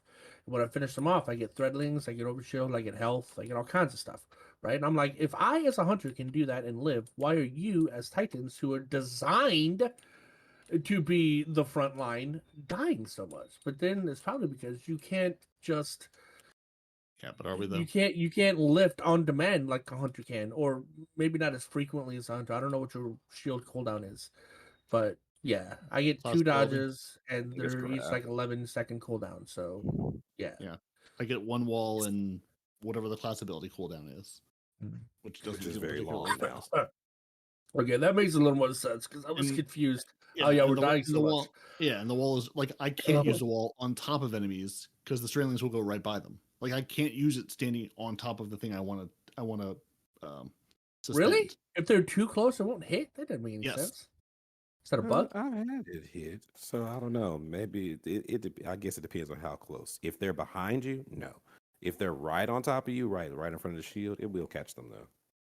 Yeah, it's I've had it catch. Yeah, so you're saying it hit and miss. Yeah, I assume it's just like the melees in this game. Sometimes it hits, sometimes it doesn't, because I've had to do both. When I had a tormentor coming to me, sometimes it would grab them, sometimes it wouldn't. Is it the tormentor that you Might depend on can the grab? boss. No, I mean, yes, same tormentor, tormentor that I suspended 3 seconds ago. All of a sudden goes, no, I don't. I decided I don't want to be suspended by you. I'm a little bit too close, or my hit target was off, whatever the reason being. So. I do like how there's no cooldown for you suspending them. I wonder. I don't want to wonder because I don't want them to do it. But like how other things, there's a cooldown between like when you do something to when you can do that thing again. But with Strand, it doesn't care when you suspended them. You can suspend them how often and however many times you want with no cooldown between. I think that's probably what makes Strand so powerful, is we can just disable them. Because even with stasis, right? You have to build stacks of stasis before they freeze, right? And some people you can't freeze at all. But with Strand, it's just like there's no building up Strand. You're just floating now, buddy. And you're gonna deal with it. I mean, your cooldown is still, like in my case, the class ability. You still need to have the thing to do to tangle them with. Sure. So I mean, it's not like an infinite tangle. Okay, fair. But what I'm saying is, like, if you have more than one person, like you stun an overload champion, right? Which you can do with Tangle now, right? So you stun an overload champion, he's got that window where you can't stun him again. But guess what? You can still lift him again. You know what I mean? So it's things like that that are pretty cool. Just Nitedemon, how's it going? It's gimmicky, but it's interesting. Yes, I'm just listening to you guys talk about it. Yeah. The two Titans that have actually played. So, Micah, you finished the story and things. What could you tell us? Did you enjoy the story? Did you not enjoy the story? Where do you see the story going? Was it something that you enjoyed where it was going without spoilers at this point in time? It leaves you on a major cliffhanger at the end, all the way up to it's very engaging, and honestly, some of my favorite. I mean, can we go a season without doing a tank fight? Can we just go a season without doing that? It wasn't that fun the first time. It was the first time. It was like, ooh, we got a tank. Now it's over. Now you're forcing a tank down our throats. We're like, okay, God, please. But yeah. Other than that, yeah, there are some great combat sections. If you like fighting waves and hordes of enemies, honestly, they literally have a mission towards the end that's literally like horde mode. I love it. Oh, I love it. So you're gonna, if you like horde mode, yeah, there's a mode that's just like that. They send giant colossus, they send some unstoppables, they send some of the tormentors. So it's really nice. So I really honestly hope that one day they decide to make a horde mode where they just keep sending waves and waves of enemies and bosses at you, and you just have to sloth through them. Yes, that would be fun. Give me Halo Firefight in Destiny. We've been asking for it for how many years? Give me a firefight mode. Give me an endless horde mode. Well, you get a taste of it in the last story mission. It's really nice. It's lengthy and it's a fun mission. Yeah. So it was very good. Very, very good. The number of small rooms they threw you into with a tormentors. So what? Nitedemon, as you've been hunted by a tormentor, what do we? Tormentors are the new thing. Champions are the things we've been having to deal with forever. Do we like tormentors versus champions? Do we prefer one or the other? Yes. Are we happy there's tormentors and at least it's just a different mechanics to fight against and deal with? Yeah, I do like them, and I like the what's the ones we got with Witch Queen, the light bearing ones. Yeah, the dark Lucent Hive or light bearing. Lucent Hive, that's it, Lucent Hive. It's just a Both shame of we those haven't. Enemy types are amazing. Yeah, we need more of them rather than champions. Yeah. Champions suck. Champions are literally like cheesy enemies that can one-shot you for no good reason, period, with a stupid mechanic that you have to use to try to stun them. Like the Lucent Hive and the I call them Predator, and the Predator, literally good design. Somebody that's, you have to respect, you got to keep your distance or whatever, but he's not just one-shotting you from afar off of some bogus BS. Like, very well designed. He's tanky. He's a little bit of trouble to deal with, but good design. where it doesn't feel like, okay, that's just BS. If you get caught by them, you're just like, oh, you know what? Yeah, I didn't read that right. You caught me. Not like an overload hobgoblin that just you touch him and then he just starts shooting a barrage of missiles endlessly until you die. So yeah, I like them. Very good design of those. Get rid of champions. Well, I wouldn't say get rid of them. I'd say, vary it some up of a them little need to be bit. gotten Put rid some of of. these Lucent Hive in, put some of these Tormentors in, put them in places that we don't expect to see them, like lost sectors and things. Now, like there's no, I mean, because we don't stick to lore with the way that lost sectors work and different things like that. So maybe put some Lucent Hive on the moon in those moon lost sectors. Put some of those Tormentors on, I don't know, Nessus. Say there's just like an invasion. Swap out the enemies every now and then. Redo the lost sectors. Give somebody a fight to go in there and try and get their exotics that they're trying to get. And I think we'd appreciate it a little bit more than just kind of, oh yes, it's these champions, it's these burns, or sorry, not burns, it's these threats and these whatever else. I just had a crazy idea. I just had a crazy idea. What if they actually, instead of just giving you a cookie cutter champion call out, they just do random champions in certain rooms? They don't tell you which one it is. Just be prepared. There's going to be a random champion. Make sure you have something for somebody because there's going to be somebody coming. So be prepared. Would that not be more interesting than just the 19? You'd have to spec for every champion for every event. But there is a way, and it's an easy way. You don't have to be tied down to one specific weapon type, which makes it really nice. You can actually use your class to deal with them. So there is a way to deal with them, which is a lot better than saying you must equip a bow in order to deal with the anti-barrier.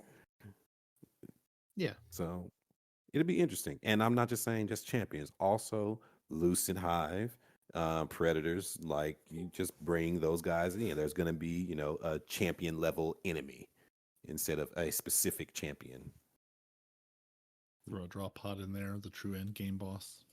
Except he's the mid boss. Yo, last night I was playing with Micah and his brother, and a drop pod landed so close, and Micah's like, "Did just flash before your eyes?" I was like, "Oh yeah."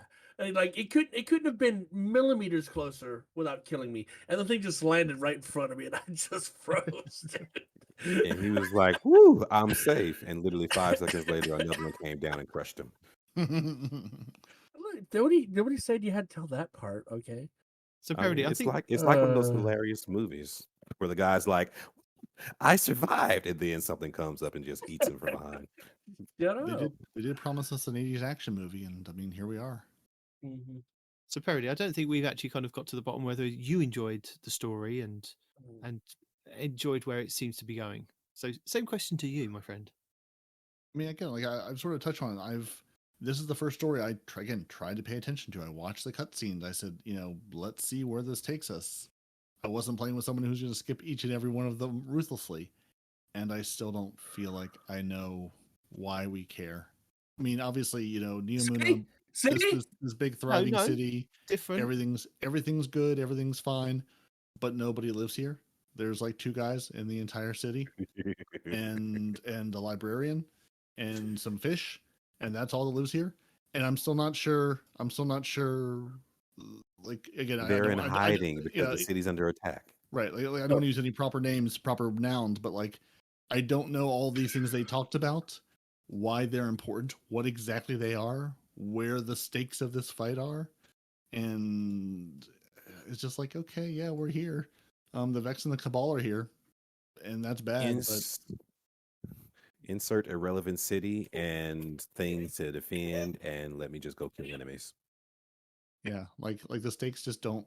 Again, this is a city, a planet untouched by the collapse. Like, they've had however many thousands of years, millennia, whatever, to thrive and grow. And I'm like, well, if you only have 2 million as a population, you're never gonna get there.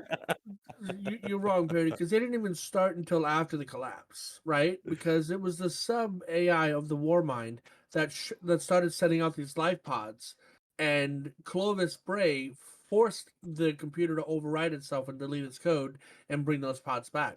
Well, part of the AI stayed on one of these pods and made that pod continue on to Neoluma. So Neoluma didn't even start to develop until at Muna. Sorry, it didn't even start to develop until after the collapse. So they're only a few hundreds of years old, not millennia. Okay, so still, you've had a few hundreds of years untouched, except for one lady with the fish who visited and came back. Like, you should be better off. Now, I do appreciate though that the entire season in Nightfall is based on Gambit, because let me tell you, I am bright green and I have done nothing but collect triangles. So I'm just saying, I've been training my entire Destiny career for this moment of going to collect triangles and be green. So I'm very happy. Let's get it. Yeah. So I mean, the story. I'm really curious. Again, all of our lore guardians telling us, "Hey, here's what the story is and how it is." And I mean, again, it's also brand new. Lightfall just dropped, so I'm curious to go see where the story takes us and have other people tell me about it. But as far as like in the campaign itself, I'm like, yeah, there's some stuff we did, but I don't really understand the stakes of it all, or if we won or lost, or how we ended up. So it's there, but I mean, also to be fair, I felt the same about Witch Queen. It's like, yeah, we did some stuff. I don't know, things are good, things are bad. There's a whole new planet to go explore. It's very swampy. Now we just have an 80s, neon city to go explore. Okay, I don't play Destiny for the story. One question before you go into spoilers. Okay, do they answer the question that I asked last week at the end of the show about why she had a fish that she turned up with 2 years ago when we did Beyond Light, Elsie Bray, the Exo Stranger? Did they explain Not directly, no. But they kind of infer, but they didn't explain it. She doesn't have time to explain what she doesn't have time to explain. Okay. I'm still upset then. I'm still upset that 2 years she kept that from us. 2 years. So she did go there and get it. We do know that, do we? Yeah, it's just a pet. That's all it is. It's no, but my question was, if she went there and got the pet, then why didn't she tell us about the place? That was my question last week. Because it's her pet. So maybe one of the timelines that she traveled through, she did tell us, and then we went to invade them to take their stuff. Because there's a voice line in the campaign that says something. This whole time we've been training, we thought we were going to end up fighting Guardians, not having you as allies, right? So at some point in time, the Cloudstriders viewed Guardians as a potential threat. Well, you would, wouldn't you? We are a potential threat. I still remember, D1 lore, people talking about how we are the villains. We as the Guardians are the villains of this game. We're going and ravaging the Fallen and ravaging the Cabal. The Vex, they deserve to get ravaged. But everyone else, is like, they're saying, enemy of my enemy. Basically saying, we are the villains of this game. We are the almighty gods going into these places and, murdering everybody in sight, impervious to damage and able to respawn forever. The enemy of my enemy is my friend. Yeah. Right. So how long do you guys need to talk about spoilers? Just message me when you want me to come back. But we don't need to talk about spoilers unless somebody wants to. I mean, there's no reason we have to go into it. Well, but you play. So you're a few missions in. So you saw the opening cutscene, right? At least, right? Yeah. Okay. But other people might not. I saw that last week, and I'm thinking, yo. Traveler hasn't done anything for God knows how many years, and this dude opens up with Kamehameha. Let's go, right? Yeah. It wasn't even an offensive move. He grew flowers on his ship. Flowers. Yes, but the flowers do something special. Do they? What do they do? They just do something special. They create oxygen out of carbon monoxide. I saw that, and then I saw it hit the ship, and I was like, yo, the Traveler's about to blow this up. And no, he just opened a hole for the Witness to come say hi. I'm like, bro, what are you doing? Hey, guy. Hi, guy. Hey. The Witness has really bad allergies. When the Witness travels, the Witness is going to end up in a beautiful garden filled with flowers and pollen. And that's how the Witness is going to die. So what you're saying is there a sicker plot afoot. Mm-hmm. It's all a trap to lure the Witness to its demise through the use of beautiful flowers. Yeah, okay. And then the Witness just flicked his wrist and disintegrated a ghost and a Guardian.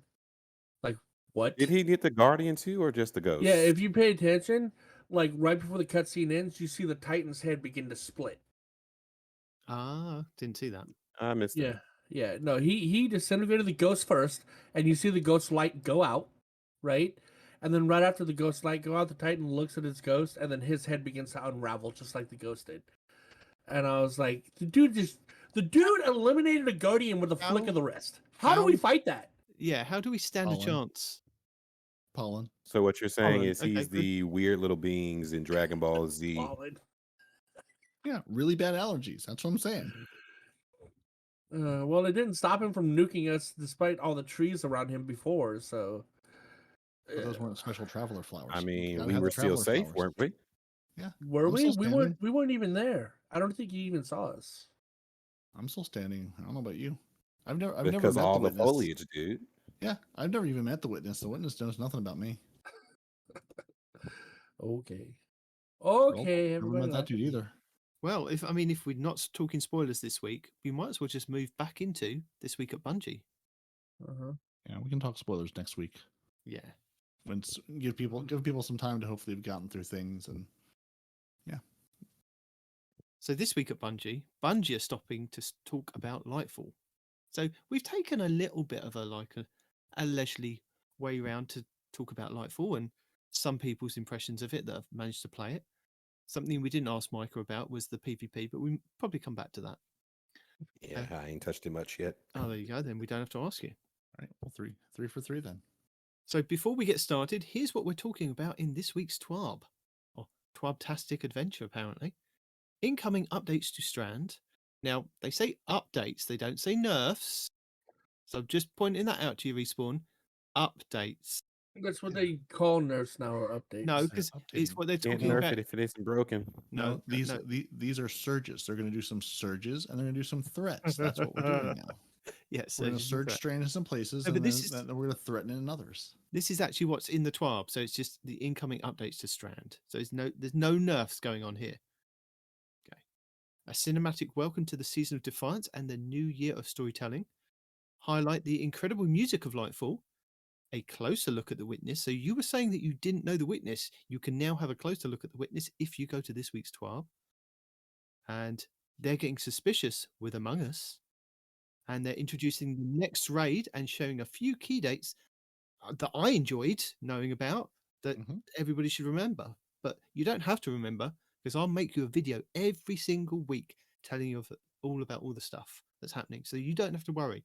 All you have to do is click that button and subscribe to Two Titans and a Hunter over on YouTube, and then you'll get it like Friday, Saturday. You'll get it a couple of days in advance, and then you just, send us some love. Just say, yeah, we love it. Thumbs up. Or tell me where I'm going wrong. Anyway, we are celebrating the month of March with our phenomenal Women at Bungie Club, sharing the love from our friends at PlayStation Studios, and some of our favourite fan art and movies of the week. Do we need to go into what happened last week? Because we were all here, we were all excited. We got a preview of the future of Crucible, a preview of Season of Defiance, well, the artifact anyway. And if you're playing Lightfall now, you've got the artifact after the first mission, so you can kind of look at it and go, ooh, what does this button do? An update on the legendary campaign. So that's what they talked about last week. So the Strand update. So this is the update that's already come. If you're playing the game now, or if you're going to play it in the next couple of days, you've got this, it's available. So as more players complete the Lightfall campaign and get their hands on Strand, we've heard the initial constructive feedback. See, they heard us. They all said, we don't want to have to wait. So they've gone, you know what? We're going to do away with that waiting. You can have as much Strand as you like. You Respawn, you Micah. Well, you have to pay for it, though. So. Oh, yeah. But you can still have it day one. That's it. Complete the campaign. You have to murder enough Vex and Cabal to get the Strand bucks you need, and then go buy the Strand bucks from the Strand bucks vendor. Right. Is it Strand bucks or is it Glimmer? It's Strand bucks. It's a special currency. It is little green triangles. Yeah. And you take the little green triangles to the vendor, and then you get your Strand. I've completed the campaign either normally or legend, and I've got my Strand unlocked. Okay, where do I go from there to go and get the rest of my stuff? Who's got it? Behind. Okay, so you have Hall of New Cloud Heroes. Strider, behind the Cloud Strider, there's a Hall of Heroes. In the Hall of Heroes, there's a machine that you talk to. The machine unlocks your strand. Each strand, your grenades cost 50 strand, but all the other ones cost 200 strand each. And that takes a while to build up. So you're not just going to have them all out the gate. They'll all be unlocked out the gate, but you still have to purchase and acquire them yourself. Okay. So basically, does this person sound like Ikora? Is it not Ikora? It's not Ikora. Ikora doesn't get work to do. Oh, she does. Did you not log in this week and go? It flash up on your screen saying that there are new aspects or fragments available for. Yeah, she has 2 new aspects or fragments for each class. There you go. I did get it. Okay, I did visit Ikora, and I did buy the new aspects and fragments for the old 3.0 subclasses. But don't go to her thinking you're going to find Strand. No. It's the fish pond. The fish pond. The fish have the Strand. The bird will give you the bird gives you clan bounties. The fish give you Strand. That's how it works. You can tell me it's a machine, but it's the fish. It's been the puka the whole time. The puka have the power of Strand. I just didn't want to give the fish credit, so I called it the machine. But yeah, he's right. It's the fish. It's all the fish. We don't give the machines credit. This is not a place to do science. It's a place to raise fish. You kneel in front of the fish. You worship the fish, and the fish grants you Strand. Exactly. Yeah, and if you're still going, where in the world is this? Basically, that big room you had to run back into to talk to Osiris during the campaign, it's in that room. That's where your fish are. Yep. He's directly opposite from Osiris. Bungie do say that while these additional fragments will be class-specific to unlock, and you'll need Strand meditations to acquire them, so this should be a great way for everybody to experience more of what Strand has to offer before we head into next week's raid. So, like I said at the opening of the show, there is going to be mayhem in Crucible next week. Take all your Strand and go and play with it while you can. If it's OP, go and use it, because that is where they're going to use their test bed to see what people can do before the raid hits. I guarantee it. This is where they're going to see people do silly things in Crucible, and they're going to go, right, this aspect is turned off for the raid, or this weapon is turned off for the raid. Guaranteed, mark my words, there'll be something turned off or you won't be able to use in the raid, because 2 things already are. Well, there you go. 2 things are already disabled. It's on the Reaper mod and there's another mod. But there are 2 mods that are currently disabled, Reaper and something else. And also the Jotun entirely. Is it really? I got killed by the Jotun yesterday. Yes, but then they disabled it after that. Why? What was wrong with Jotun? Too much damage? It's giving you 10 ammo for every green brick you pick up. Oh, Micah! You can still use it in PvE though. Yeah, PvE, go have fun with it. But yeah, PvP, it was giving you 10 per brick. So they said, maybe we're not going to do that. Yeah. So you were talking about what's the state of it in PvP. Micah hasn't played PvP yet, like you said, but I've been watching Grenadier Jake, and he's trying to coin a term. He said he's going to make t-shirts and everything for Strand, specifically for PvP. He calls it fun but stupid, right? He goes, that was fun, but it was also very stupid, right? So that's how it is. You can do all kinds of fun things in Strand, but it puts you in precarious situations. So it's fun, but stupid.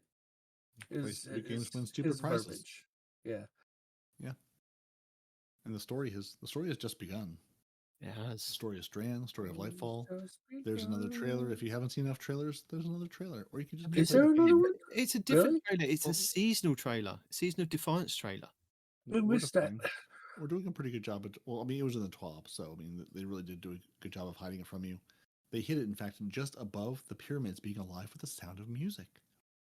The music that I sat and listened to for an hour on day one, trying to get into the game because I had some free time, and I was like, well, let me at least just turn it on, just see what it's like. So I enjoyed that initial song over and over again, as the login servers were being limited. But yeah, there's music developer insights for people who enjoy the music of this game and don't play with it, turned down most of the time. Yeah, I don't know why you had to bring that up. I was in such a good mood, and then you brought up the whole day one queue. 2 hours it took me to get in. 2 hours. But that's you can also go to YouTube and listen to the entire soundtrack respawn. It's all there for free. No, I think I disliked the song after listening to it for so long. Yeah, but there's so many more songs. There's 38 songs in this soundtrack, and you can listen to them all for free on YouTube.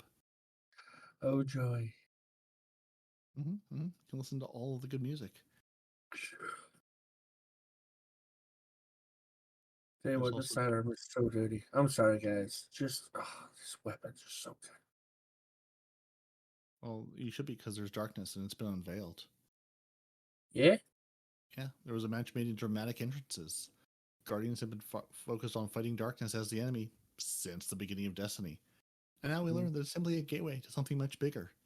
In case you missed it, they released, you guessed it, another video with developer insights, giving you some insight into this new, wielder of power, the Witness. Yeah. Which, I mean, we've all seen the Witness by now. I hope if you've made it this far and are listening to this show, and hoping you've seen Megamind, and if not, I mean, welcome. There's all sorts of proper nouns you get to learn and figure out. Yeah, the way they described him though was pretty cool. So they're like, it's not in terms of light and dark. It's like it's he's just the opposite of whatever the Traveler is, right? So the Traveler isn't necessarily light, but then they're like, okay, so Traveler big, he's small. Traveler Big round physical, ball. he's not Metaphysical? No, not metaphysical. The stuff that can kill us. There's a term for it, right? Bullet. That can kill our ghost. Huh? Paracausal. Thank you. So Traveler's physical, he's paracausal, things like that, right? So like whatever the Traveler is, he is the opposite of. So it's not in terms of light and dark, good and evil, things like that. It's in terms of physical versus paracausal, big versus small, just in terms of opposites, which I thought was cool. So it sounds a lot like light and dark to me, but yeah. Yeah, but what's inherently dark, right? I mean, has he done anything to us yet? Right? Aside from unraveling a guardian, what has he done to us that we could consider evil? Right? What has the Traveler done to us that we could consider, good? Resurrect us. Brought us Has the he light. though? Yeah, but Gave us he ghosts. he resurrects us to use us for a personal bodyguard. Right? Yeah, you do what you gotta do. Right. So that's not necessarily good. That's not inherently good. He resurrects us so we protect it. Right? That's not good. That's not bad. That's self-preservation. Good for him. Good for us. Bad for all the Cabal and the Fallen and because the we Vex. make it good. What if you have issues living for eternity, right? Not everybody wants to be immortal. You know what I mean? Mm-hmm. So to those people, the Traveler is evil. Like, oh my God, why would you make me a guardian? I just want to die. Something like that. We don't know. It's just we view it in terms of being good because we want to, but there's nothing in the game that suggests that the Traveler is good, just as there's nothing that suggests the Witness is bad. The Witness is just darkness. The Witness is just the opposite of the Traveler. It's just I mean, without light you can't have dark. Without dark you can't have light. They're not inherently good or evil. They just are. So and then somebody in the chat pointed out hive ghosts, right? Why is the Traveler giving light to our enemies that are trying to kill us, right? Is that good? Is that evil? What's going on with that? So again, just you can't think of this in terms of good or evil. You got to think of it in terms of opposites, which sound weird, but yeah. Well, I can tell you what the opposite of that is. Coherence. No. Among Us in this economy? Exactly. And just in case you missed it, I got a message from my son about 2 days ago to tell me that the Destiny stuff is back in the Fortnite store. So if you missed out on getting your Ikora, your Exo Stranger, and your Zavala skins and all those lovely goods from Fortnite, if you still play Fortnite, if you do play Fortnite, you might be in the wrong place. But if you do, and you do kind of enjoy it every now and then, there you go. You can go and get stuff. Should be there, hopefully, for the next week or so, according to my son. Anyway, but yes, back to Among Us. You can purchase skins in Among Us. Now, when I was reading this, I couldn't decipher whether we're actually getting Among Us kind of stuff in. Yeah, I didn't see anything for Destiny 2 at all. It was Destiny 2 in Among Us with loads of cool stuff. So yeah, how can I be a little guy with a giant visor in Destiny? Like, can I have a little Among Us ghost? Like, come on, where's my Among Us Destiny guys? Yeah. But if Okay, you that like makes playing sense. Among Us and you I'm want not all the happy about skins, that. apparently it's 3,500 beans. Is that the that's the currency, That's the in-game currency? yeah. I've played it 1 or 2 times, but yeah. I've never been No. Among Us. And No. I won't, because they're not giving me anything. But what do we But if you do get? play Among Us, then What do we get in Among Us? Oh, you can be Saint 14, Osiris, who is not an imposter this season, thank you very much. Shax, a Titan, a Hunter, a Warlock, Eris Morn, and Marasov. Your pets, you can have a Puka, a Ghost, a Hive Worm, a special paracausal surprise. There you go. Oh, Exciting. I want a Puka pet, but I want a Puka pet in Destiny. Yeah. Luke Smith, this isn't the way that we thought that we were going to get the Puka as a pet. I vaguely remember you promising that maybe we could get it in the game. Maybe I misheard you, like many It's other probably people. going to be like a ghost shell. He just didn't specify which game. It'll be in the game, just not our game. Maybe it'll be by the end of the year. Maybe the Puka will have to eat the ghost, and then it'll become Super Puka Ghost. This isn't Dragon Ball Z. They don't level up, dude. Well, I think he needs to after that opening cutscene. Yeah, apparently. There's a Saint 14 and Osiris tag team outfit. Okay. You have my attention, but yeah. Sorry, you have my curiosity. Tag team? What kind of tag team are we talking about? I wink, don't wink, know. Nudge, nudge. I don't know. When I click the link, it takes me to the wink, wink, nudge, nudge page, not information about Among Us. But yeah, or you can yell maniacally with the Shax get up. I feel like if you wear the Shax get up in Among Us, you should just shout at everyone around you. Like that should just be what happens. I see no downside. No, okay. Yeah, and yeah. So there's Among Us things which we are clearly deeply knowledgeable about, and they're available now and will be available until May 30th of this year. So you've got plenty of time to collect your beans and go buy your Among Us things and your Destiny things in Among Us. But what we don't have time for, or some of us might not have time for, is to get ready for this new raid. Respawn, would you like to tell us about the new raid? Sure. I can tell you that the new raid, you're light locked at 1780. So if you've already made 1780 as your light, at least from that perspective, you're already good to go. And that's at the final encounter you're locked to that level? Or is that the first encounter? Good question. Because in the past they've scaled the contest mode encounter by encounter. That is true. Let's see if I can answer that question. Okay, so nope, I don't see any information about that. Not looking in the 12 you got. Oh no, I am. It says don't be late, save the date. Yeah, I'm looking at it. I just don't see any information about that. Yeah, that information isn't there. Yeah, okay. So no, I can't answer that question. I do know that at least to get in you have to be 1780. So maybe that's the first encounter, maybe that's the last encounter. But 1780 is where you gotta be. I guess it's first encounter because you're 1770 after you complete the legendary campaign. So I'm guessing if you get 10 more light levels, then you're good. Perhaps. I'm currently 1800. I don't know how well that's going to play. But I'm going to be there. So don't be late, save the date. A new expansion means more dates to keep in mind when looking to do even more on Neomuna and beyond. We've got a shiny new raid dropping next week. We've got a chance to try out Strand and GMs later this season. And Guardian Games makes its triumphant return. Pencil these dates down if you fancy any of the below game activities. This screenshot with the 6 raiders in there, that looks a lot like the trees that the Traveler made. That maybe does, doesn't it? Yeah. Tripping. New Root of Nightmares raid. Root of Nightmares. Week 2 on March 10th. So Nightfalls. This Friday coming up, isn't it? Yep, it is. Are you going to be streaming that live on your channel? Of course I am. What's that channel? It's going to be No One Respawns in Real Life, all spelled out, on twitch.tv /twitch.tv, or however that works. And Twitch, you look for No One Respawns in Real Life. Have you got a good team picked to come and help you? Nope. Ryan said he's definitely going to be there. Micah might be there, so that's 2 Titans. I just need 3 more. Well, then you got a hunter and you're all set. Oh yeah, Branding is on point. Just 3-man the raid. Day 1.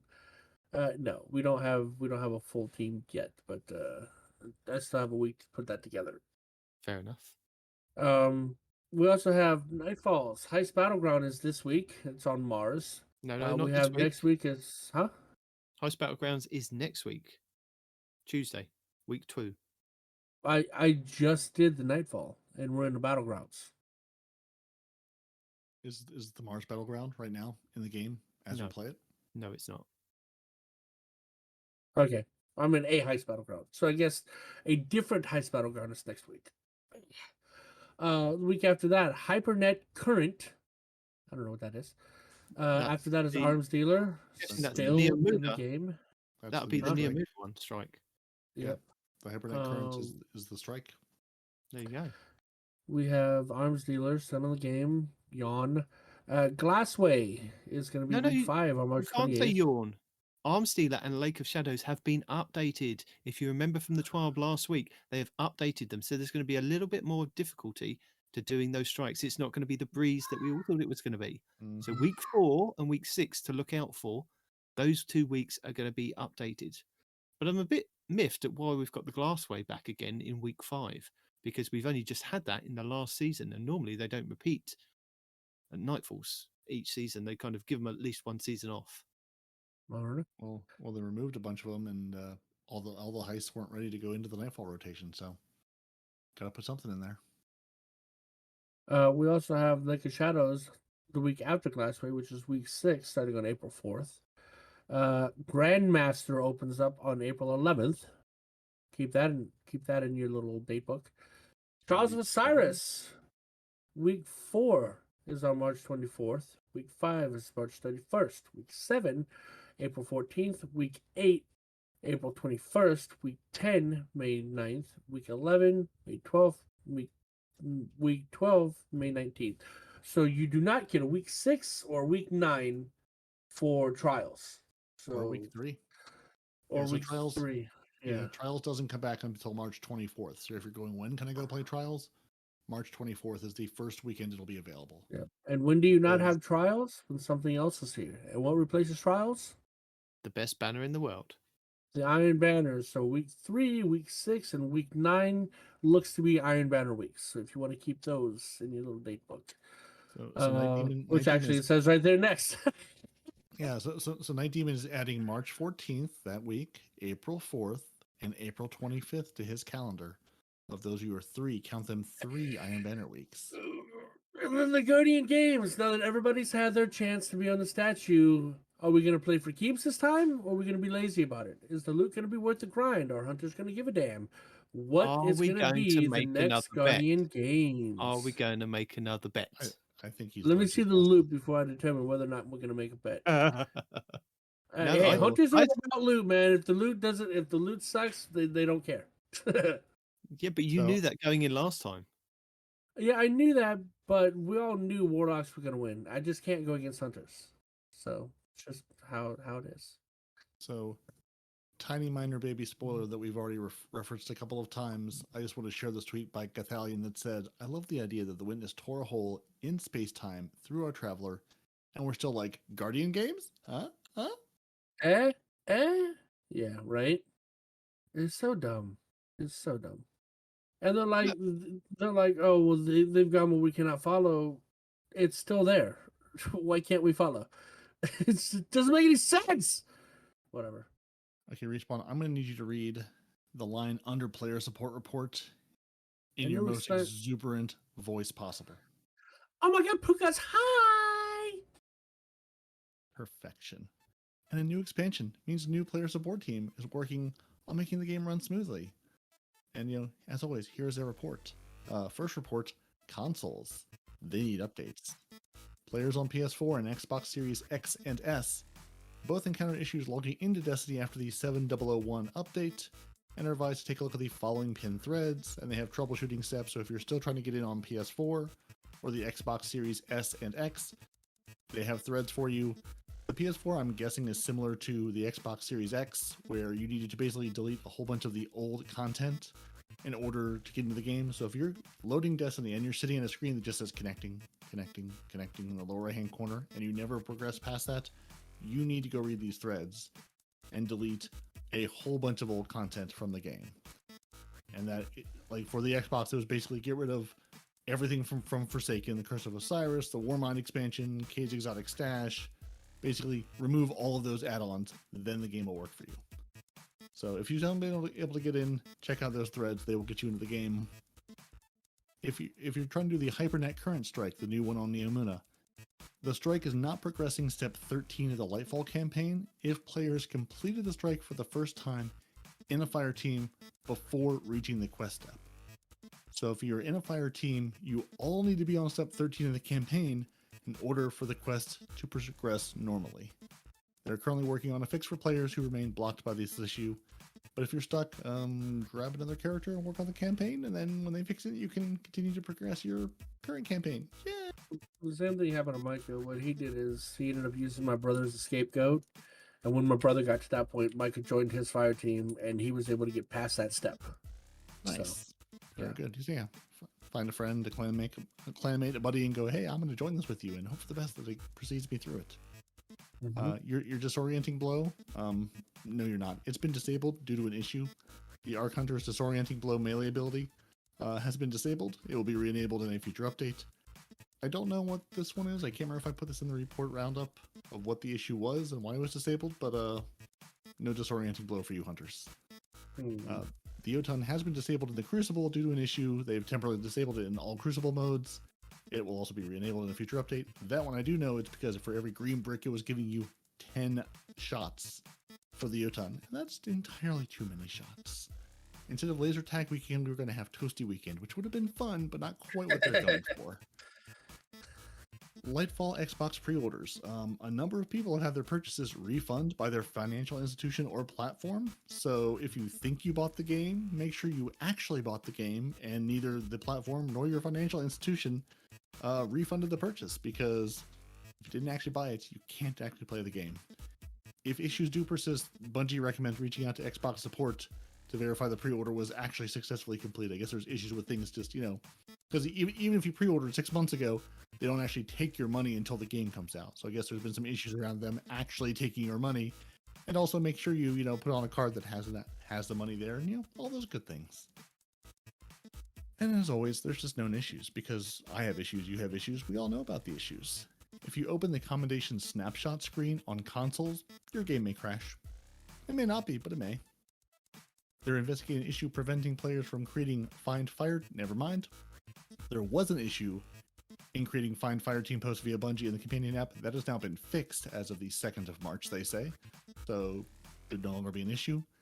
Your text chat visibility may appear faded or difficult to read on certain light backdrops, so go to a dark area if you're trying to text people. Non-Lightfall quests are incorrectly appearing under the Lightfall category in the quest tab. Master Dungeons are not displaying Artifice Armor as a possible reward preview. It's there.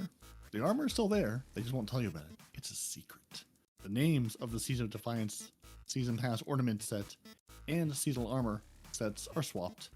So, different names, same stuff. Some players are unable to join in competitive Crucible matches after their in-game suspension is scheduled to expire. Players affected by the issue can resolve it by playing a match of the competitive Crucible with an alternate character. Then you can go back in. So if you've been suspended, your suspension has ended and you still can't play, go swap characters, play a competitive match, then swap back to the original character, you should be good to go. Your elemental reloader mods do not apply the reload speed buff to players if they load into a new activity or respawn. Reapplying the mod will return the buff. That's interesting. The Guardian Ranks seasonal reset text incorrectly states that ranks 6 through 10 are advanced ranks and players at these ranks will reset to rank 5 at the end of the season. It's actually rank 7 through 11 that are advanced ranks and will reset to rank 6 at the end of the season. So most of us probably aren't there yet and can go, that's fine, that's great, we don't care about that yet. The Swarmer's Warlock exotic leg armor do not create threadlings when a tangle is thrown if a player has the Strand Shackle Grenade equipped. And after playing the entire Legendary campaign with this weapon, I've learned that the Quicksilver Storm exotic auto rifle and the Touch of Malice exotic scout rifle have lost their 40% damage increase against red bar enemies. So they will be even better once they fix it. Activating the 4th times a charm perk with the first shot of Revision Zero's alternate fire mode, results in players losing all alternative fire shots and kicking them from the alternative fire mode. You get one shot, that's it. The Ascendant Scepters mod triumph from the Season of Defiance is counting previous Season 19 mod unlocks for its completion total, allowing some players to complete the triumph early. Players who did not unlock enough artifact mods during Season 19 are currently blocked from completing this triumph. So the Ascendant Scepter mod triumph, if you're trying to complete it, it's either complete it for you erroneously or you'll never be able to until they fix it. Oh, wow. The veteran players starting Lightfall at Guardian Rate 6 will not receive your Vanguard lore books for 1 through 6 and will only receive the lore book 7. So at some point, I guess we'll be getting lore books 1 through 6. The Shielded Foes activity modifier displays a placeholder icon because Shielded Foes, they don't get their own picture. The Mark All As Seen button in collections no longer dismisses new item flashes. Does not actually mark all as seen. The Wendigo Heavy Grenade Launcher is missing part of its impact visual effects. The Season 19 Clan Staff is missing its title and its description in English. The Dimensional Grenade Launcher that Respawn was talking about. The Hippotrochoid? Yeah, good luck with that. Yeah, so the Dimensional Hippo Grenade Launcher can roll with the range masterwork despite it not having a range stat. And the Manticore Exotics submachine gun cannot be obtained from collections. So if you delete it, want it back, you have to wait till they fix it. And that's all the issues they saw fit to tell us about. If you're having other issues, go to the known issues thread. There's a bunch of other things people have had problems with. It's a new season, it's a new launch, it's a new expansion. There's bound to be problems. Figure out, see if other people are having your problems. If not, report it to them, and they will hopefully get those fixed for you. And that's all that's broken. Everything else is working beautifully and perfectly. No issues anywhere. Well, I'm glad about that, because we are swinging into Women's History Month to offer a little light.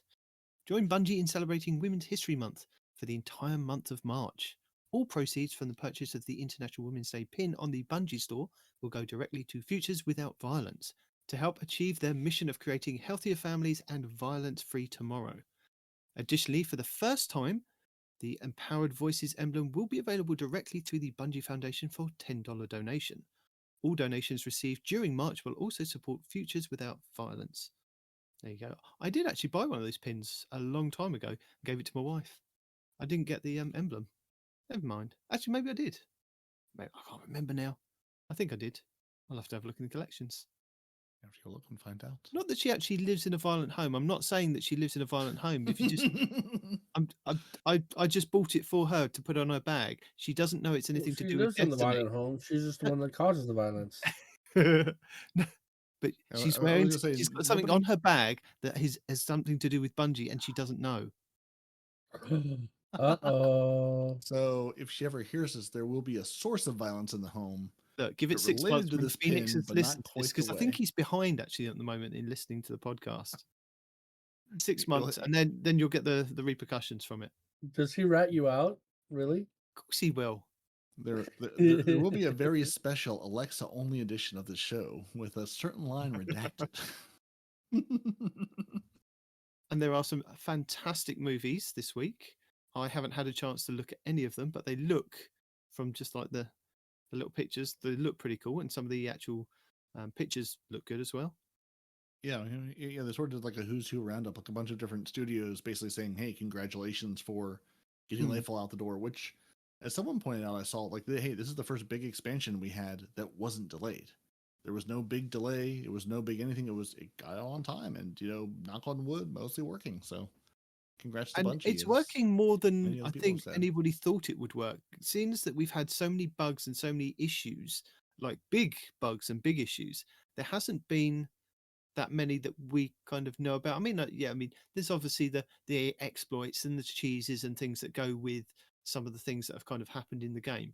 But apart from that, which is kind of literally every single time that we have something new added into the game, there hasn't been like they've had to turn Destiny off for 24 hours like they had to only a couple of weeks ago. Respawn took 2 hours to get into the game, which is a very good achievement to get into the game that quick, I think, to be honest. Quick? Yeah, I remember Yeah. when it was Rise of Iron, and I know, I mean, admittedly, it was like the first time that they kind of got rid of the 360s and the PS3s, and they were going into just the next generation of consoles. But I remember sitting playing other games and chatting to people for like 3 hours plus at least, trying to get into that game, and it would just kick you back out to orbit, and we'd all be laughing and joking the fact that we'd just going back in and back in and back in. So yeah, I think they've done really well to get it out the gate and do what they've done with what they've got. Yeah, I mean, especially with the record numbers out the gate. So I did find it was Protheon tweeting, "Lightfall is the first campaign to come to Destiny 2 1 year after the expansion, before Forsaken. Battlekeep was pushed back, Beyond Light was pushed back, Yeah. Witch Queen was pushed back." Yeah, I mean, it got out the door, when it should, and I mean, and honestly, I appreciate them putting the gate at login. Limit the number of people that can get into the game to make sure the game itself works, to make sure the game itself can handle the crush of the 300,000 people on Steam trying to get to the game, to say nothing of those on PlayStation and Xbox all trying to hit the servers as well. So I appreciate them going, "Hey, we have a popular nightclub. We'll let you all in the door. There's just going to be a little bit of a queue. So once you're in, like knock on wood, we've got through the legendary campaign, and we think we didn't hit the bug with the strike stopping our progression. Like, I can't think of really any bug that stopped my progression, or we didn't have to restart any part of it because of an issue with the game, an issue with us being murdered by tormentors, or thrown off the map, or yeeting ourselves into oblivion, because grappling is fun if you grapple an enemy and he takes you off the map with him. But I can't think of a single actual bug I hit in the game so far getting through the whole campaign. Which also, I can tell you they didn't remove physics. I've been killed by physics a lot. And for the company to say, "Oh, we removed all the things that physics-wise that'll kill you." Were you killed by physics, or were you killed by the dust that hit you after the physics? Because I've survived things that I definitely wouldn't have survived before, then murdered immediately by all the other things trying to kill me. No, okay. So things that would have killed me previously, I have survived some of those. I'll give you that. But I've also been stop mechanicked into a wall, and the wall killed me. I've been I tethered on to a thresher and was slung off it with such force that I was killed when I slammed into a building. Right. So physics deaths are still very much thresher. I wanted to test the tether of it. You grappled an airplane and the airplane took you to your demise. I feel like that one's on you. But the physics is supposed to kill you, though. Also, you're a hunter. I mean, that's what you people do. You're squishy. Did you deploy the airbag in time? No. Absolutely not. But it was just it's a thresher. I didn't think it was the wall and the flying and owie. Yeah, but the thresher is really fighting with the drop pod to be the true end game boss of Lightfall so far. Yeah. Yeah, but doing that shenanigans, excuse me, there are a lot of shenanigans. Like, if you pick up your orb, you can throw it across an encounter, tether onto it to get your grenade back, by the way, so that gives you your grenade back. And then you have basically free travel across this area just because you threw a ball and you grappled onto it, man. It's pretty cool. I like the whole thing. Yeah, like I said, when you were mentioning about the the big containers moving, you can grapple them, and then when they move, it's real exciting. I didn't even try that. That sounds fun. Yeah, so one thing we're going to spare you of, Destiny put out, their giant update 7.001 release notes with all the changes. We're not going to tell you them because most of them we've gone over. No, we went over the changes we're having on Nightfall. Yeah. So there are a couple of changes to some exotics that got tweaked here and there. Heart of Inmost Light took a hit.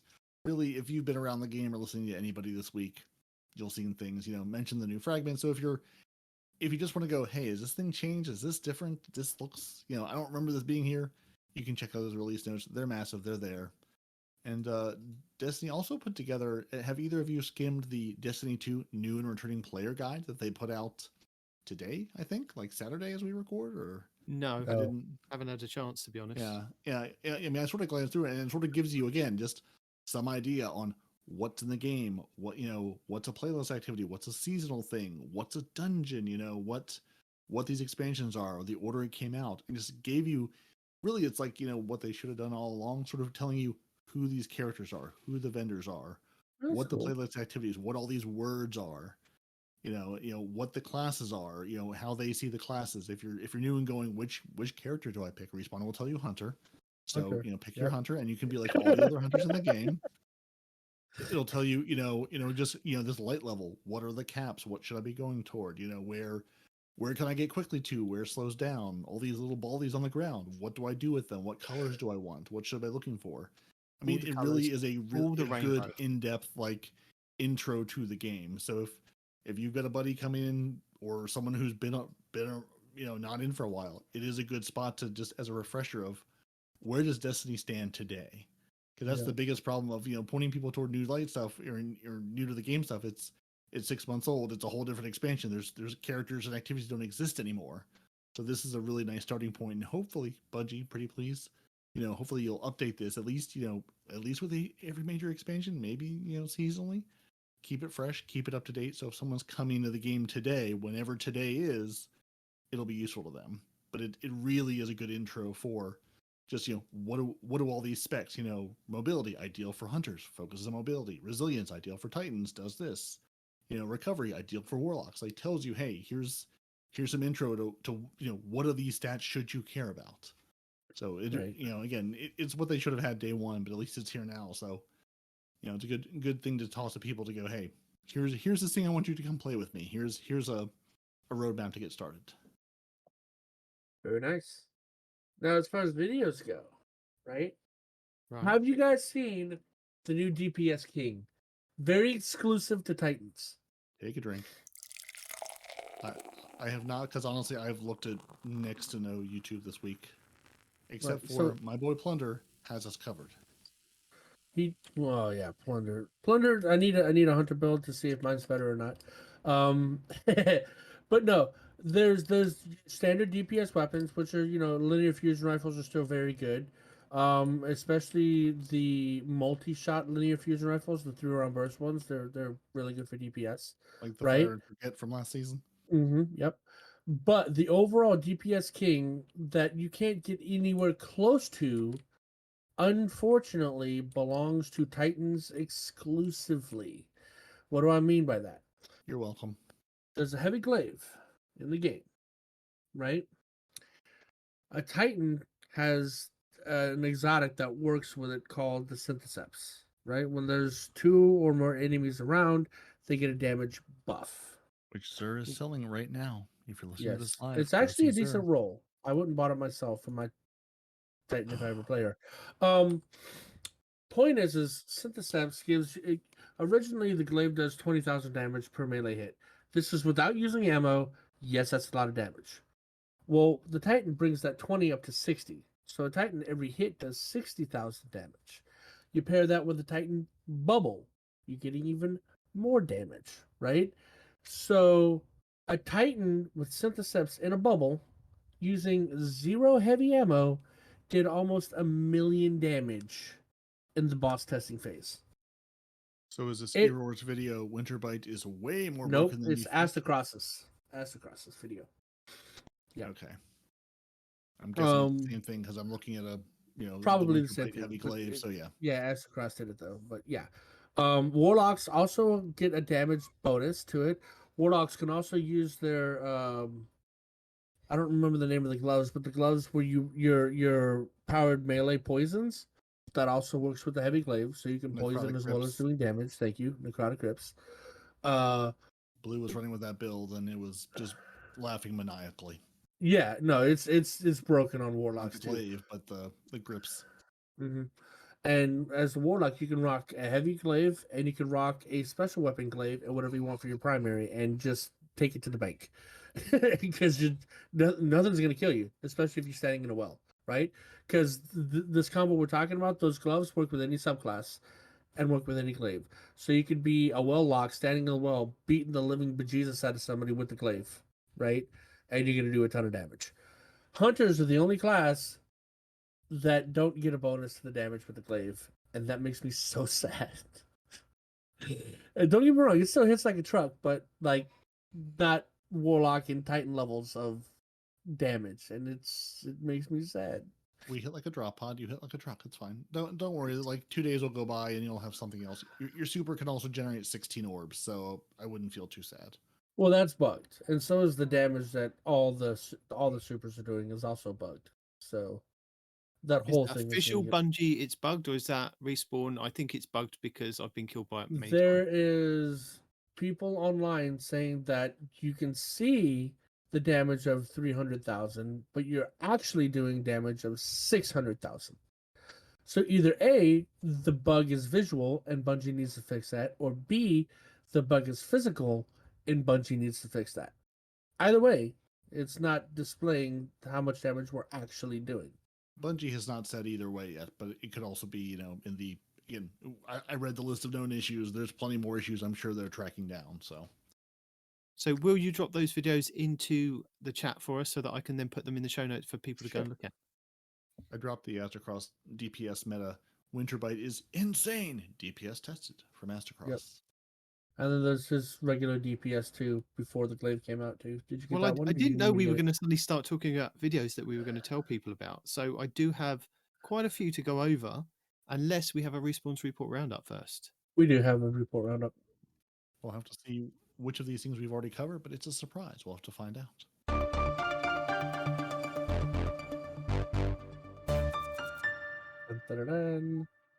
There's a link. It says because it's getting 10 shots for every special break. Okay, that's for the Jotun. Okay. Mm-hmm. That's why you're Mac at Mactix G1. If you create a loadout with mods, change some of the mods on those armor pieces, and then apply the loadout containing the old mods, it will not equip the old mods saved in the loadout. Surely a bug, right? Yeah, so that's using Bungie's loadout system. It doesn't seem to be acknowledging your mods, which we're all assuming they will fix at some point. Error 404 says add D2 Lost Sector to this. Legendary Lost Sector is the park. No champions unless Billy is there. He's good with a slingshot, solar burn, exotic squirrels. Okay. What? I was desperately trying to figure out what the first Lost Sector was day one. Oh, I can tell you. And well, I can tell you now. It doesn't matter. It's already over. It's not day one anymore. I for Nitedemon erroneously ran a Lost Sector, which was 1760 normal at 1702 light, trying to get through it once to then see what the surges or birds was going to be. Right. It was the wrong one that I found online that someone said, "Oh yeah, that's a new one for day one." Oh, it was suffering and pain. Yeah, the hydroponics was day one because it had the helmet and whatnot for the hunters. Yeah, I ran the wrong one and it was suffering. I got through it eventually, but man, the first one on the first day was Thrilladrome. The second one was Hyperdronics, and then the third one, I believe, was the if I can find it, the Gilded Precept.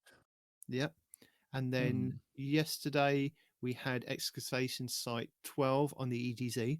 So now we're going to go back through the EDZ ones. So hopefully, as soon as it goes back around to Thrilladrome, then we'll have a full rotation. We're able to kind of tell people exactly what they are and where they are going to be. So that's cool. But yeah, and apparently you couldn't just run through the Lost Sector normally and have it show up on your map as a Legend/Master, as we tell people, unless you've done the campaign as well. They don't show up as the Lost Sectors on the Amuna until you've completed the campaign, and then they show up. Because I did exactly the same thing as you, because I thought, if I run through it and I do it, it will then show me the flag on the screen that I can then record to then use for the videos later on. But no, because I haven't finished the campaign, it wouldn't let me. I completed the Lost Sector. I found where the Lost Sector was, more enough, finding a grate to go through. But yeah. Yep. That was fun. Was it the Lost Sector at the very end where you drop down into a room where they were growing a bunch of plants? Okay, so I did do the right Lost Sector. It just I hadn't completed the campaign at that point. You did the wrong one. You should have done Thrilladrome. Should have been right. Yes. I done what must have been hydroponics because the last room was you drop down into a room full of plants and very angry cabal, which now I feel like I do well in. But man, day one it was rough. So good to know. So complete the campaign, then you can do your legendary Lost Sectors. Exactly. Destiny 2 has just hit a new all-time peak on Steam. Current players 301,486. 24-hour peak 301 hours, 486. And the all-time peak as of 2 minutes ago, 301,486. Yeah, and that was like day one at launch as we're all sitting at the login screen going, this might be why. Okay, Nomad says, beware, the sheer size of the Cloud Stride is going to spawn a ton of daddy, sorry daddy thirst tweets. They are big boys, and unfortunately, the main one you gotta talk to always has a donger in your face, according to my brother and Micah, which now I can't unsee you. Destiny 2 team says, we have updated the way Trials of Osiris engrams work and focusing will return, along with the game mode on March 24th. Trials engrams from previous seasons cannot be focused. Let's say that again. Trials engrams from previous seasons cannot be focused and will need to be decrypted at Master Raoul. Bungie Help says Xbox players having issues accessing their Lightfall DLC may have to delete everything, and then it'll work. Sorry, say that again. May have to delete what? Delete blessing? Everything. Oh. Okay, because you roboted out because we didn't get any of that. Gotcha. Now you're good. Mercury says melee kill, orb. Grenade kill, orb. Multi-kill, orb. After dodging, believe it or not, orb. Not anymore because they disabled that. That's what I'm waiting to come back online. I put those mods onto my Titan for the melee and grenade, and I was just raining them down in the campaign. Oh yeah, and then because and also the ones that give you weapon multi-kills based on strand, kinetic, whatever, tons of orbs. Because I use a lot of waveframe grenade launchers. Nice. I have a void waveframe. I have a solar waveframe. I think I have an arc waveframe. No, I don't. But waveframe grenade launchers make a lot of kills. Just orbs for days. Dead Messenger is your friend. Huh? Dead Messenger, the waveframe that does all three. Oh yeah, yep. And there's the hunter arc thing. That's why. There we go. Bungie Help says, due to an issue, we have temporarily disabled the Arc Hunter's disorienting blow melee. 4 reasons. Due to its cooldown completely missing. So it just didn't have a cooldown. You could infinitely. Oh, wow! That's why they turned it off. That's awesome. Most important change in Nightfall, there is a chicken in the tower now. Chicken's always been in the tower. It's just at Cade's Memorial. So the most important change is the fact that we now have a Cade Memorial. And I'm surprised we got that far into this show before that being mentioned. Well, I mean, I wasn't going to say anything unless somebody else said it, because last time I said it, I had a bunch of Titans saying, oh, well, yeah, he went out like a bee, and, oh, yeah, who's your Vanguard again? Oh, yeah, he's dead. So I had to ban a lot of people, he still and I don't want to do that again. He still is dead. But now he's memorialized. And possibly the best news. There we go. There was another Titan I had to get rid of. Destiny Tracker says, bless. We can unlock additional landing zones on Neomuna. Cool. Connect. That was weird.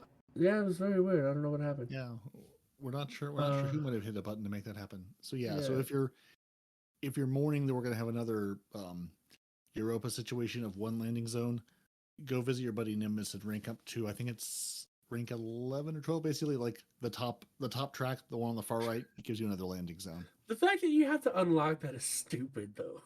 Hey, we went through how many months of having one landing zone? I get it, but like that doesn't make it better. You know, like I have to traverse through a track to get a landing zone. Get out of here. Hey, it does make it better. It's within a week it's unlocked. It's way better than having 3 months of, oh, you want to go to South Neomuna? Yeah, you're going to have to run all the way there every time. Can I just ask or you can Spider-Man. They have, if you pay attention in the city, there's the green dots everywhere in the city. You can Spider-Man most of the city if you pay attention. It's pretty cool.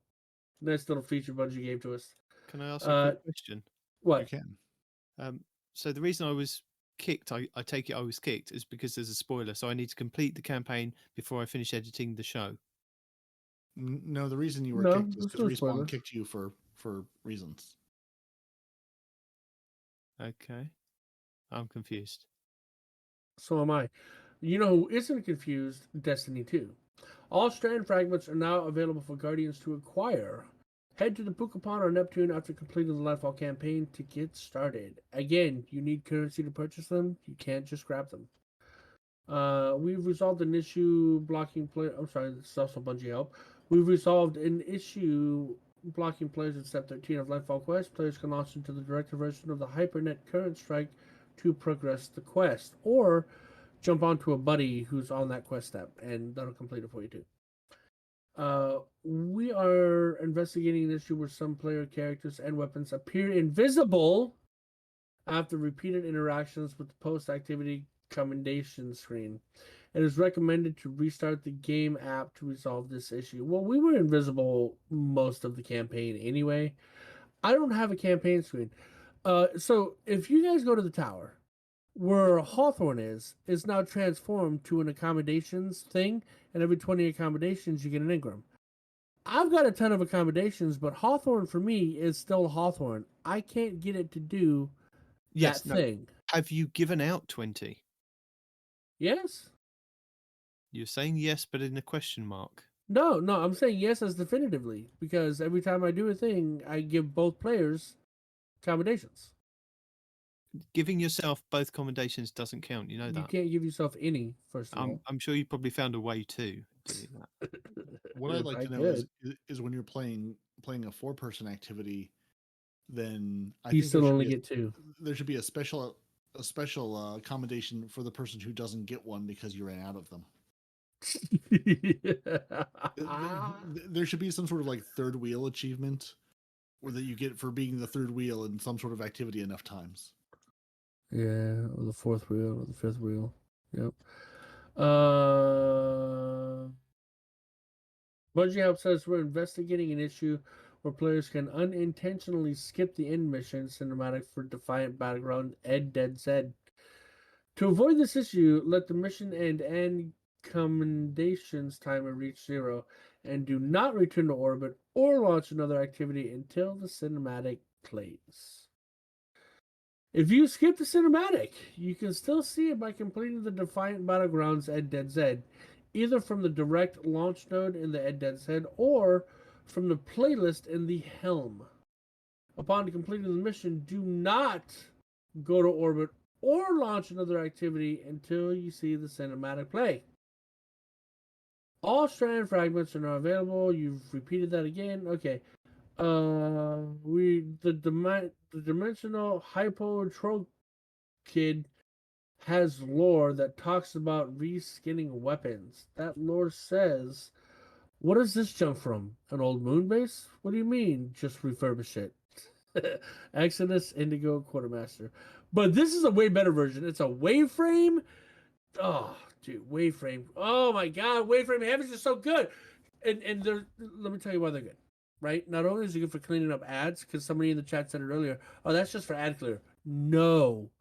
It's so much easier to hit a moving boss with a waveframe than a projectile grenade. You know what I'm saying? With a waveframe, you just got to hit somewhere near his feet. It's going to hit him, right? You also don't bounce off the bosses back at you, blowing yourself up either. Yep. And also, they don't dodge it as easy because, like, a lot of these bosses, they're more nimble than what we're used to. Like, you shoot it, he turns slightly to the left, it misses, you know? So, there you go. So, waveframes, it's a lot easier to do boss damage as long as they're not hovering. Also, respawn. I think we should just start calling this weapon the Dimensional Hippo. I'm going to start that now. This is the Dimensional Hippo. I'm thinking you're right. Yep. That's its new name. Yep. Because I also want to think of like a Star Horse, but a hippo, because that's the vision I get in my brain. Nice. Yeah, I was thinking Dimensional Hypochondriac, but I like your idea better. Mm-hmm. Hippos are better. Hippos are not better. They're evil, which is why it fits this gun. Which is why we don't slander the hippos, Respawn. I'm not slandering hippos. Hippos are the deadliest creatures in the water. Yeah, even deadlier than sharks, dude. Which is why I want to stay on their good side. Oh, I see what you mean. Okay. I'm tracking now. Yes, hippos are easily our best friends in the water. If you see one in the river, by all means, go swim with it. Don't do that. I'm joking. Do not die. Okay. Anyway, sorry, where do you see them just swimming in the river? Well, not everybody who listens to the show lives in the U.S. We have people that listen in Brazil. We have people that listen in South America. We have people that listen in Egypt. We have people all over the world that listen to us, okay? And some of these places have hippos in the water. There's no water in Egypt. That's denial. Really? There's one river. Yeah, right. That was the worst dad joke ever. And that river's denial. So I'm in it. So also, it's only one of 2 rivers on the planet that flow opposite. Nice little fun fact there. One of 2 rivers on the planet. The rest of the rivers, all lies. That's right. So now that we've rounded up and we've alluded to some videos, 19, have you cautiously watched some other videos for us this week to provide a spoiler-free experience as best you could? I can. So some of these, I mean, I have watched them, so they are pretty good to kind of get you going. So Cheese Forever, I'm just going to link his channel like I do every week, but I'm going to tell you about some of these ones that I've watched. So there is a fast rep farm glitch that is still available in the game. There is also a solo boss, Strand, about to be disabled, but it's still not disabled. And that was in the duality dungeon. That you can literally, the first boss, I can't remember his name, is it Galron? You can literally jump off the side and then pull yourself back across with Strand, and he will follow you off the side and just insta die. You can do the whole thing solo. It's ridiculous, and you can get weapons and reputation from that as well.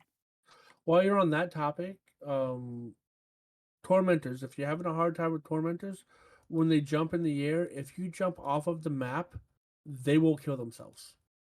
Just so you know. So if you're having a hard time with tormentors, go towards the edge of the map. If there is an edge, and just have them jump off. And there is also a fast commendation exploit, fast pinnacles and guardian ranks. He has a video for that.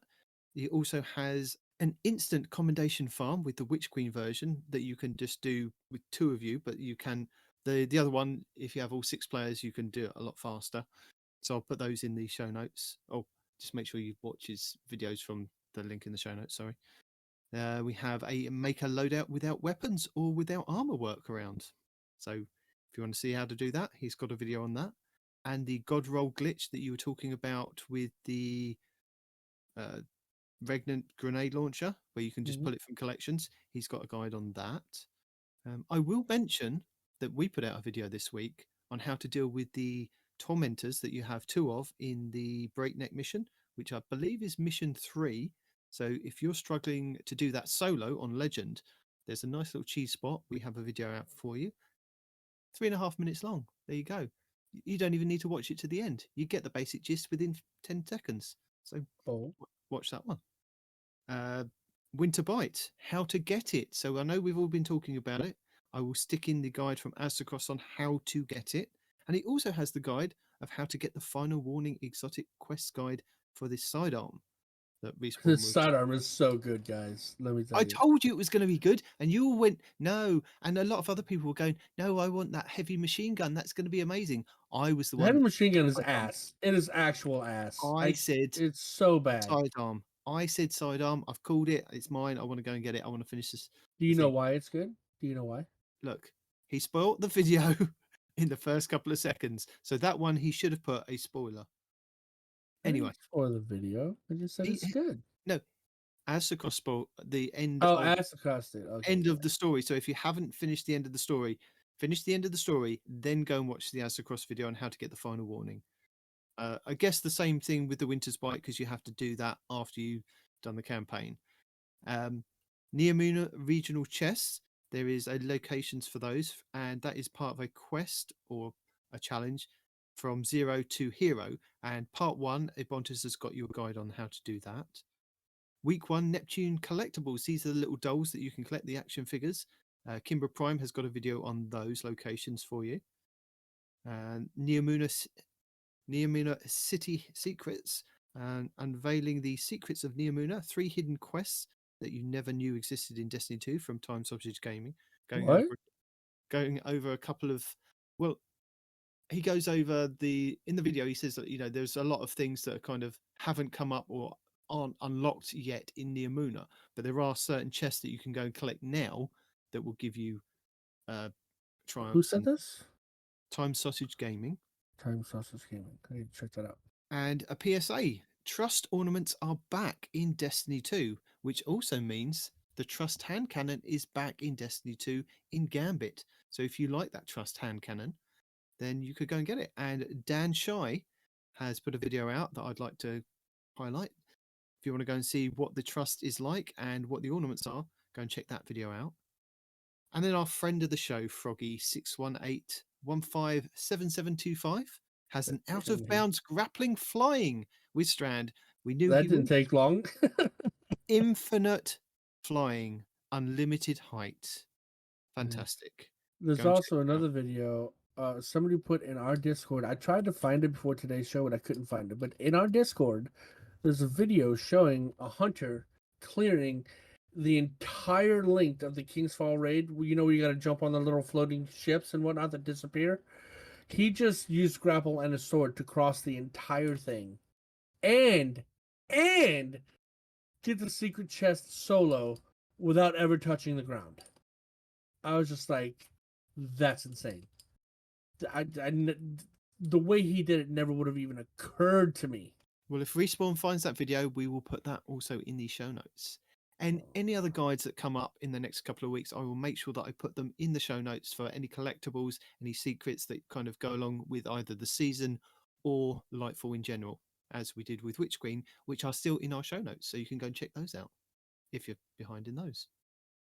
And late breaking update, Plunder the Booty has completed the trifecta. There is now a Strand build for all 3 characters. Let's go! I need to check it out. So the Hunter's also permanently linked in our show notes. Now there is one for each class. So I love it. As a side note for Hunters, if you're struggling to figure out what to use for Strand, because we have a lot of things that are compatible or whatever. I initially started with the Bombardiers, which was fun, but 6 Coyote is going to be your best bet because you get a second dodge, and your dodge is what allows you to string up enemies on command. So 6 Coyote is actually incredibly powerful for Strand, just as a heads up. Under the Booty says Radiant Dance Machines. I saw that, dude. I saw that. So there you go. Yeah, go forth, make a build. Maybe before you figure out which, if you are saying, hey, I want to go do someone's build, see what they recommend before you go put all of your hard-earned Strand meditations into all the fragments. Because while they're all unlocked, you don't have money to buy them all yet. Oh, I have money. I did. I bought all mine. Oh, so you have all of them? All right, well, those of you who play the game more than I do have all the... You have to buy them all before you can buy the sidearm. You have to have them all before you can buy the sidearm. Well, if you have the meditations, you too can unlock them. And it was also pointed out to me, we have the loadouts in Destiny now. So you can go basically to that left-hand side menu and basically create a loadout. It slaps on whatever you have on your character in that loadout now. If you go to Dim under your loadouts, you will see something that'll say something along the lines of Solar, Slot 1. So Dim is seeing the loadouts you're creating in Destiny. No way. You can apply or delete them. You can't edit them in Dim yet. And I say yet, I don't know if this is something that'll be coming, or again, I don't know what the API will allow them to do, but you can go to your list of loadouts in Dim and you can see there'll be a big icon next to the loadout in the game. So you can create them and apply them in game. You can apply them to your character from Dim, but you cannot edit them in Dim yet. And there's also, and also in Dim, interestingly, there's nothing listed for the mods, which, leads us to believe there is probably a bug with the mods because, as Mactix was saying, when you apply them, it sort of loses the mod. So the mods get lost in the in-game loadout system, but not in the Dim loadout system. So go forth and continue to build in Dim, but hopefully, you'll be able to do more with the in-game loadouts from Dim as well, because Dim is our Lord. Destiny Item Manager is how we play the game, and it's wonderful.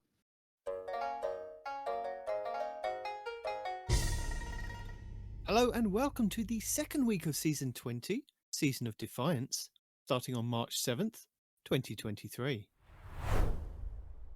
So for week 2, let's have a look at our legacy rotation, starting with the Forsaken expansion. Ready if you are. Let's see what's out there. The Dreaming City this week is at a weak curse level, which means Pet Revenge can be found in the Strand, and has the Broken Courier mission for the next week. The Blind Well features Scorn enemies and the plagues Sicarus and Veracus. The Ascendant challenge this week will be the Forfeited Shrine, which can be located over in the Gardens of Vasilia on the Dreaming City.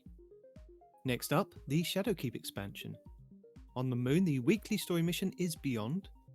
The Trove Guardian is located in Archer's Line, and the Wandering Nightmare is the Fallen Council, also in Archer's Line. And the Nightmare hunts this week will be Trogoth, Fear, Crota, Despair, and the Fanatic, Insanity. For our Beyond Light expansion, on Europa this week, Critics, the Dark Priestess, will be the Empire Hunt, Eventide Ruins will be the Eclipse Zone, and the Exo Challenge will be Survival. For the 30th anniversary expansion, we have the loot rotation for Dares of Eternity, which will be on week 2's rotation with the Scatterhorn armor set and the Profectus armor set being available. The weapons available this week will be the Kinetic Adaptive Frame Auto Rifle Scathelock, the Kinetic Aggressive Frame Submachine Gun Extraordinary Rendition, the Void Aggressive Burst Sidearm Brass Attacks, the Void Precision Frame Linear Fusion Rifle Threaded Needle, the Solar High Impact Frame Rocket Launcher Code Duello, the Void Lightweight Frame Bow Imperial Needle, the Solar Adaptive Frame Sniper Rifle Far Future, the Arc Adaptive Frame Sword Honor's Edge, the Solar Rapid Fire Frame Sniper Rifle Distant Tumulus, the Arc Adaptive Frame Grenade Launcher Interference 6, the Kinetic Adaptive Frame Sniper Rifle Shepherd's Watch, and the Solar Adaptive Frame Hand Cannon Annual Skate. For the Witch Queen expansion, the weekly story mission is The Arrival, where the modifiers are Scorched Earth and Fire Pit, as well as Barrier and Unstoppable Champions. The Wellspring activity has been updated to include a featured Throne World weapon, Veritas armor, and a weapon pattern as its rewards. Raids and Dungeons. The Kingsfall challenge this week is the 5th encounter, Oryx, called Hands Off. Players must not kill the same ogre or light-eaten knight throughout the encounter. The Vow the Disciple challenge this week is the 3rd encounter, the Upender, called Defenses Down. This is where each player cannot kill more than one taken knight in total. The Vault of Glass challenge this week is the 1st encounter, Confluxes, called Wait For It, where every Yellow Bar Wyvern must be killed as they sacrifice themselves to the Confluxes. The Deepstone Crypt challenge this week is the 1st encounter, Crypt Security, called Red Rover. This is where all Guardians must be Operator and shoot the 2 panels on the lower levels. And the Last Wish challenge this week is the 5th encounter, Riven, called Strength of Memory, where Guardians must not shoot the same Riven Eyes twice. Your pinnacle raid will be the Garden of Salvation over on the Moon, which means all challenges will be available for each encounter. These are the 1st encounter, Embrace, called To the Top. This is where you must not kill the Cyclopses that spawn near the Consecrated Mine. The 2nd encounter, Spy Defense, called A Link to the Chain. This is where all Guardians must receive the Enlightened buff at the same time. The 3rd encounter, Consecrated Mine, called Staying Alive, where you must not kill the spawning Cyclopses in the first 2 rooms. And the 4th encounter, Sanctified Mine, called 0 to 100, where you must fully fill each conflux with 30 motes within 10 seconds of initially banking the first set of motes. And the pinnacle dungeon for this week will be the Grasp of Avarice over on the Cosmodrome. Next up, challenges. So for week 2, we have Against the Shadow. Complete week 2 of the We Stand Unbroken quest for a War Table upgrade and Challenge XP+. Favoured Liberator. Generate 30 favours in seasonal activities. All members of your fire team contribute to overall progress for a War Table upgrade and Challenge XP. Rohan's Legacy. Complete the quest, Unfinished Business. Also defeat 50 combatants throughout Neomuna with precision final blows. Bonus progress are awarded for using machine guns for Challenge XP++. The full set. In Neomuna, collect and place all 4 action figures for Challenge XP+. Cosmodrome activities. In the Cosmodrome, earn progress by completing patrols, public events, and lost sectors for Challenge XP+ and Bright Dust. Lost in Legend. Complete a lost sector on Legend or Master for Challenge XP+ and Bright Dust. Flourish of Power. Defeat 25 Guardians in the Mayhem playlist with super abilities for Challenge XP+ and Bright Dust. Bank, Kill, Repeat. Earn points by banking moats, defeating blockers, and defeating guardians in Gambit. 4. Challenge XP Plus and Bright Dust. Hive Slayer. Defeat 200 Hive combatants in Vanguard playlists or strikes. Earn bonus progress for defeating tougher combatants. 4. Challenge XP Plus and Bright Dust. And Close Range Calibration. Calibrate 200 close range weapons, sidearms, submachine guns, shotguns, glaives, and swords in the Cosmodrome. Bonus progress for rapidly defeating combatants. 4. Challenge XP Plus and Bright Dust. And speaking of Bright Dust, we have our second ever burst of the season for the week of March 7th, 2023. Available this week for Bright Dust, we have the Read the Map exotic emote for 3,250 Bright Dust, the Star Devil Predator exotic ship for 2,000 Bright Dust, the Pyramid Entrance legendary transmat effect for 450 Bright Dust, the Carbon Blood legendary shader for 300 Bright Dust, the Chitin Slate legendary shader for 300 Bright Dust, the Dubious Correlation exotic emote for 3,250 Bright Dust, the Stow the Ring legendary emote for 700 Bright Dust, the Urban Commander exotic Sparrow for 2,500 Bright Dust, the Aokai Fass SL65 exotic ship for 2,000 Bright Dust, the R3 Treads ornament for the Hunter exotic boots, the Stompies, the Belness Boost ornament for the Titan exotic boots, Line Rampart, and the Lace Strider ornament for the Warlock exotic boots, Lunafaction boots, each for 1,500 Bright Dust. The Noble Burden exotic weapon ornament for the Deadman Style Scout Rifle for 1,250 Bright Dust. And finally, the Spider Projection legendary Ghost Projection for 1,500 Bright Dust. Hello! As this is a new season, we will have a legendary Lost Sector shake-up, meaning we won't know the order of the Lost Sectors until we have a full rotation. But, as a reminder, your daily Lost Sector will show you a flag outside which will give you details of threats, shields, champions and exotic armor you will find inside. But if you are new to the game or you're using an alternate character and can't find the flag outside, you will have to run through the Lost Sector normally to have it show up on your map as a Legend/Master, which you can either do solo or with a fire team. But you will only be able to earn a chance at the exotic drop when completing solo. Lead the way. Our second featured Nightfall will see us face off against the Darkblade Kelgoroth in the Heist Battlegrounds Mars, where you have a chance to get a Pinnacle Engram if you complete the Nightfall with a score of 200k or more. You will be able to earn high-end gear for your characters, including the Nightfall featured weapon, exotic gear, enhancement cores, enhancement prisms, and ascendant shards. The higher the Nightfall difficulty, the more common the drop will be, with the featured weapon and exotic gear being uncommon at hero difficulty to being common with ascendant shards in Grandmasters. Your choice of intrinsic anti-champion artifact mods are Anti-Barrier Pulse and Anti-Barrier Sidearm, Unstoppable Scout Rifle, Overload Bow, Overload Submachine Gun and Auto Rifle, and Medieval Champion, where glaives fire projectiles that stun unstoppable champions, swords stun Overload champions on consecutive hits. You also have exotic weapons and armor that can help with intrinsic mods as well.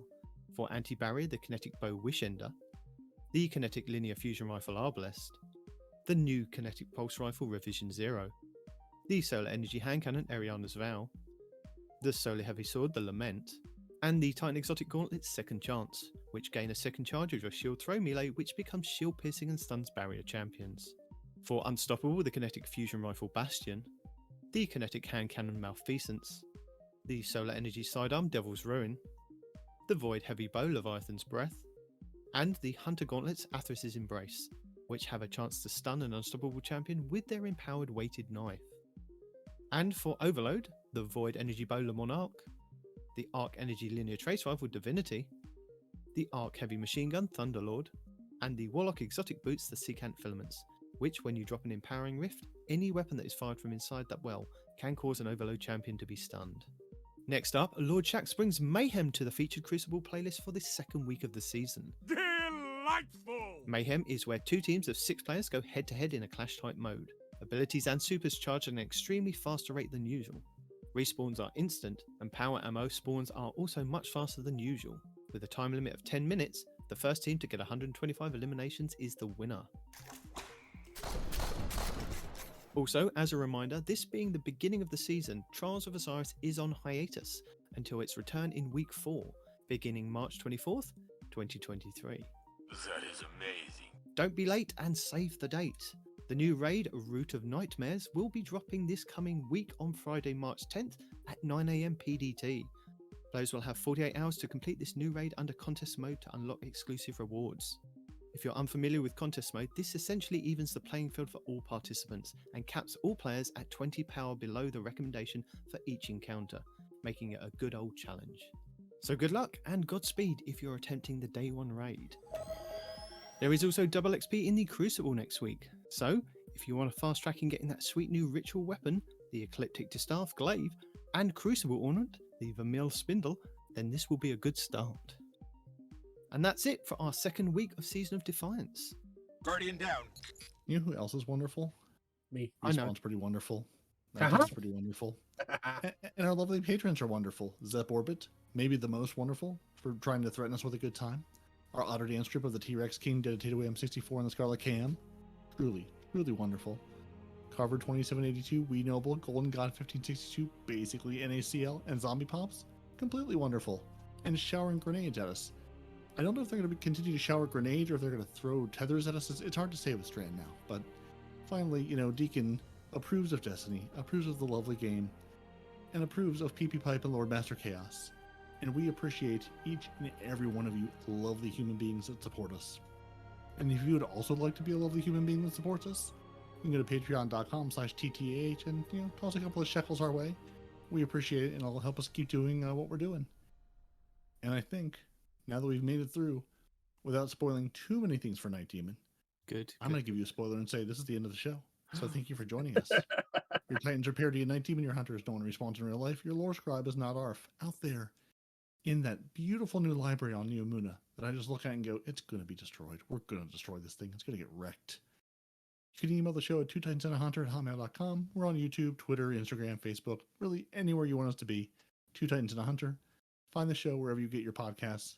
Follow us on YouTube for each new episode, each weekly update video, and live streams. When there are streams and they are live, they are also both live streamed on YouTube and available on YouTube after the fact.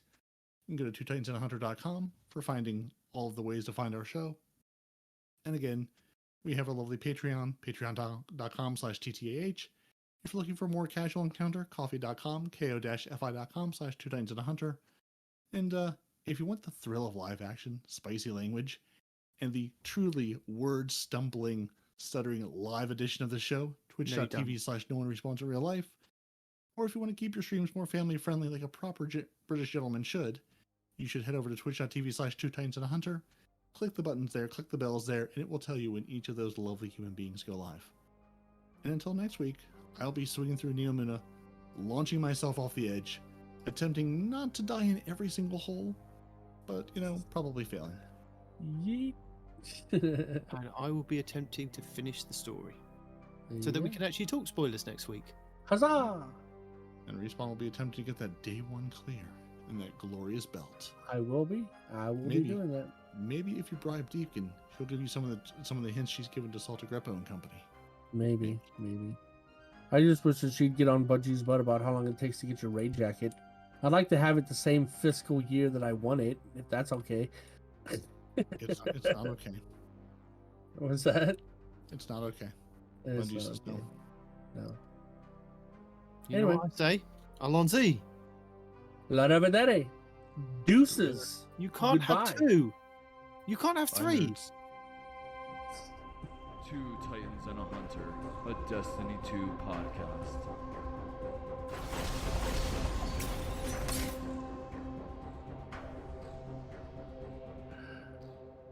That's right. I can say words. No. Whether the other people hear the words, that's optional, but he can say all the words. I can say as many as I want. Can't take that away from him. That's right.